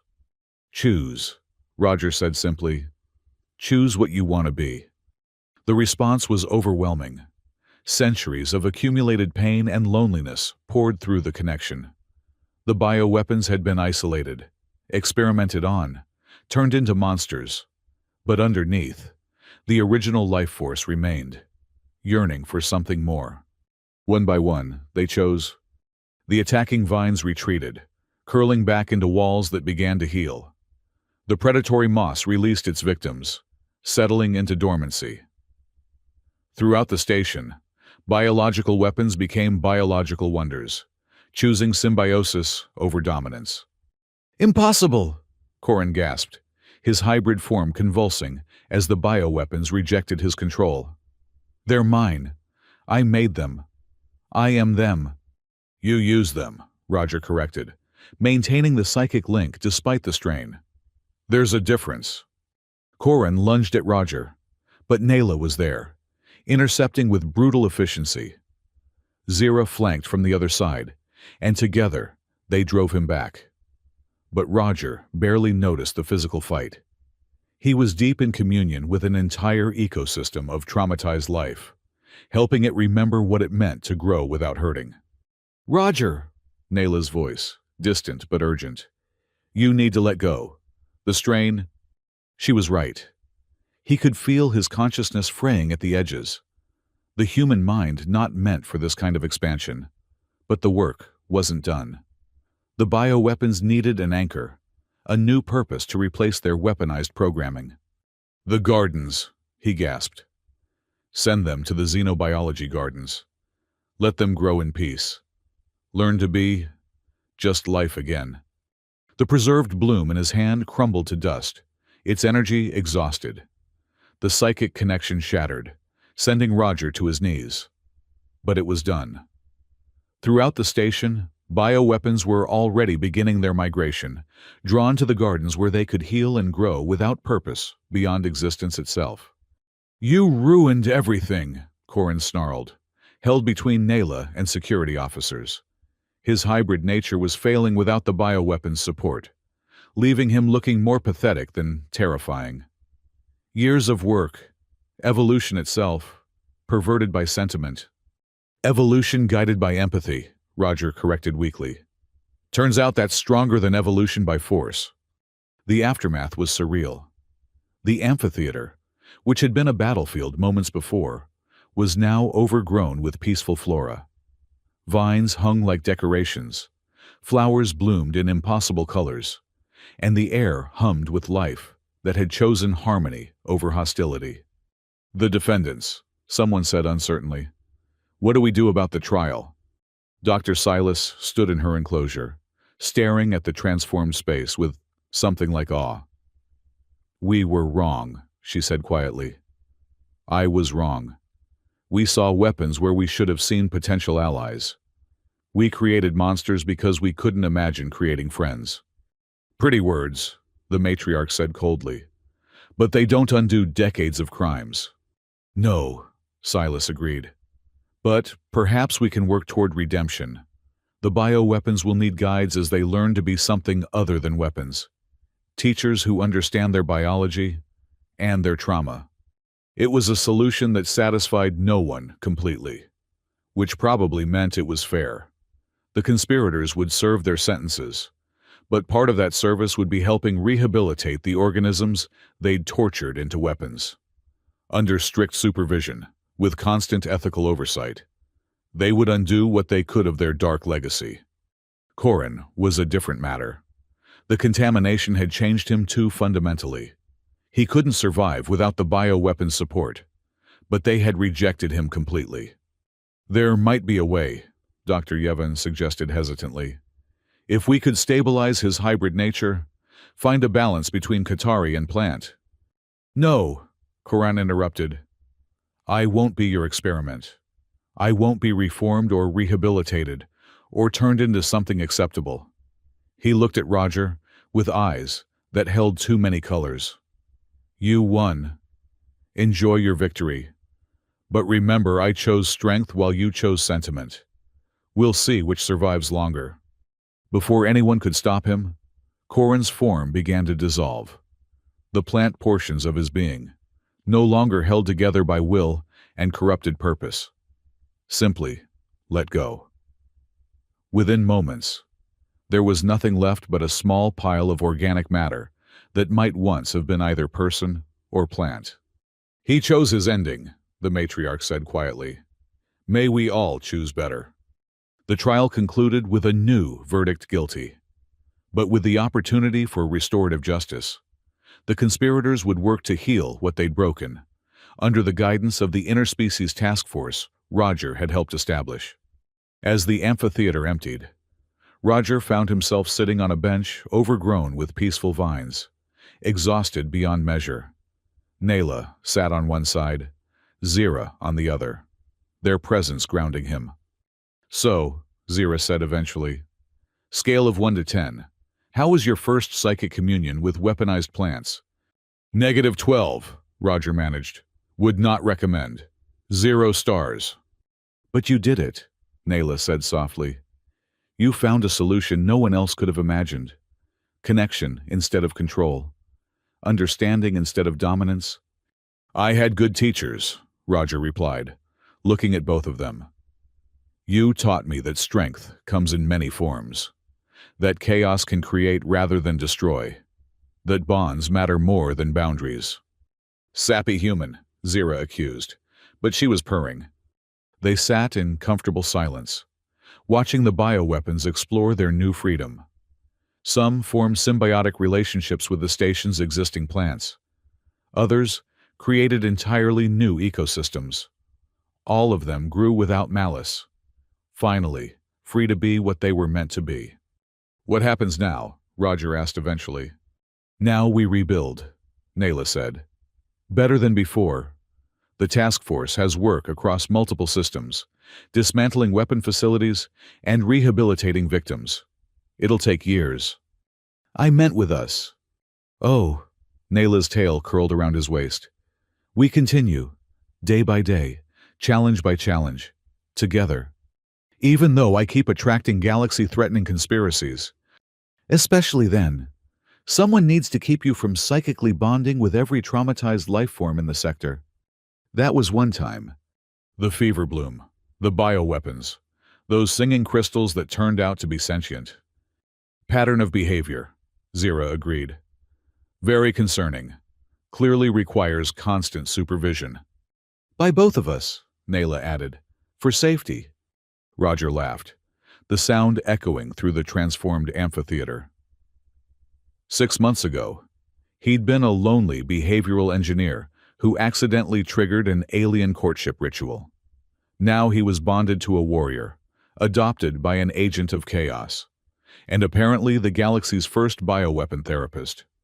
"No regrets?" Nayla asked. "None," Roger said firmly. "You?"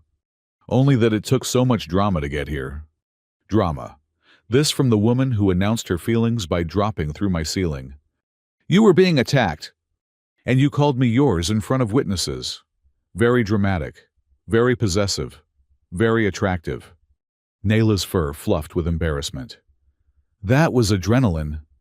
"That was truth," Zira corrected. "Own it. You're possessive, protective, and perfectly matched for our disaster-prone human. Our pack. Remember I claimed him first. You just claimed him better." As they bickered affectionately, Roger felt a presence in his mind, gentle, questioning. One of the bioweapons, a vine with flowers that looked like stars, had crept close to their bench. Carefully, Roger extended his hand. The vine wrapped around his wrist, not threatening but curious. He felt its simple thoughts, gratitude, wonder, a desire to understand these strange creatures who had shown it mercy. "Hello," Roger said softly. "Welcome to a better life." The vine bloomed, a single perfect flower that smelled of hope and new beginnings. Around them, the garden grew, tended by former weapons learning to create rather than destroy. It wasn't a perfect ending. The conspirators still faced justice. The trauma of the bioweapons would take years to heal. Other systems still harbored similar programs that would need to be found and stopped. But it was a beginning, a proof that understanding could triumph over fear, that connection could overcome control, that the right person in the wrong place could make all the difference. "Hey," Zira said suddenly, "does this mean you technically commanded an army? Because that's definitely going in the history books. Roger Dawson, the human who conquered through empathy." "Please, no." "Too late. I'm already composing the ballad. It rhymes behavioral with savioral." "That's not a word." "It is now." As they argued about artistic license and historical accuracy, Roger felt Nayla's hand in his, Zira's warmth at his side, and the gentle presence of healing life all around them. The galaxy was vast and full of challenges, but he wouldn't face them alone. He'd learned something important through all of this. Love wasn't just romantic connection between individuals. It was the choice to see others as more than their worst moments, to offer understanding where others offered only fear, to build bridges, even when burning them would be easier. 3 months later, the Xenobiology Gardens hosted their first interspecies celebration. Former bioweapons created living art installations, Rehabilitated conspirators gave lectures on ethical science. The task force announced the closure of 3 more weapon facilities.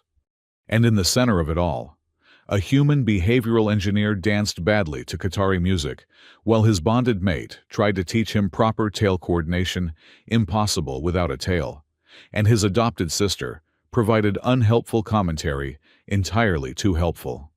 "I still say this whole thing started because you can't keep your hands to yourself," Zira called out over the music. "It started because you licked my hand," Roger protested. "Best impulsive decision I ever made," she shot back. "Look how well it turned out." Roger looked around at the celebration, the healing, the connections being forged between species who had almost destroyed each other. At Nayla, whose golden eyes held warmth and promise. At Zira, whose chaos had catalyzed everything. At the former weapons now creating beauty. "Yeah," he agreed, pulling both of them into an awkward 3-person dance that violated several laws of physics and propriety. It turned out pretty well. The music played on, a harmony of different worlds finding common rhythm, and in the gardens of Akora Prime, where understanding had conquered fear and connection had overcome control, life grew wild and free and wonderful. Just as it was meant to.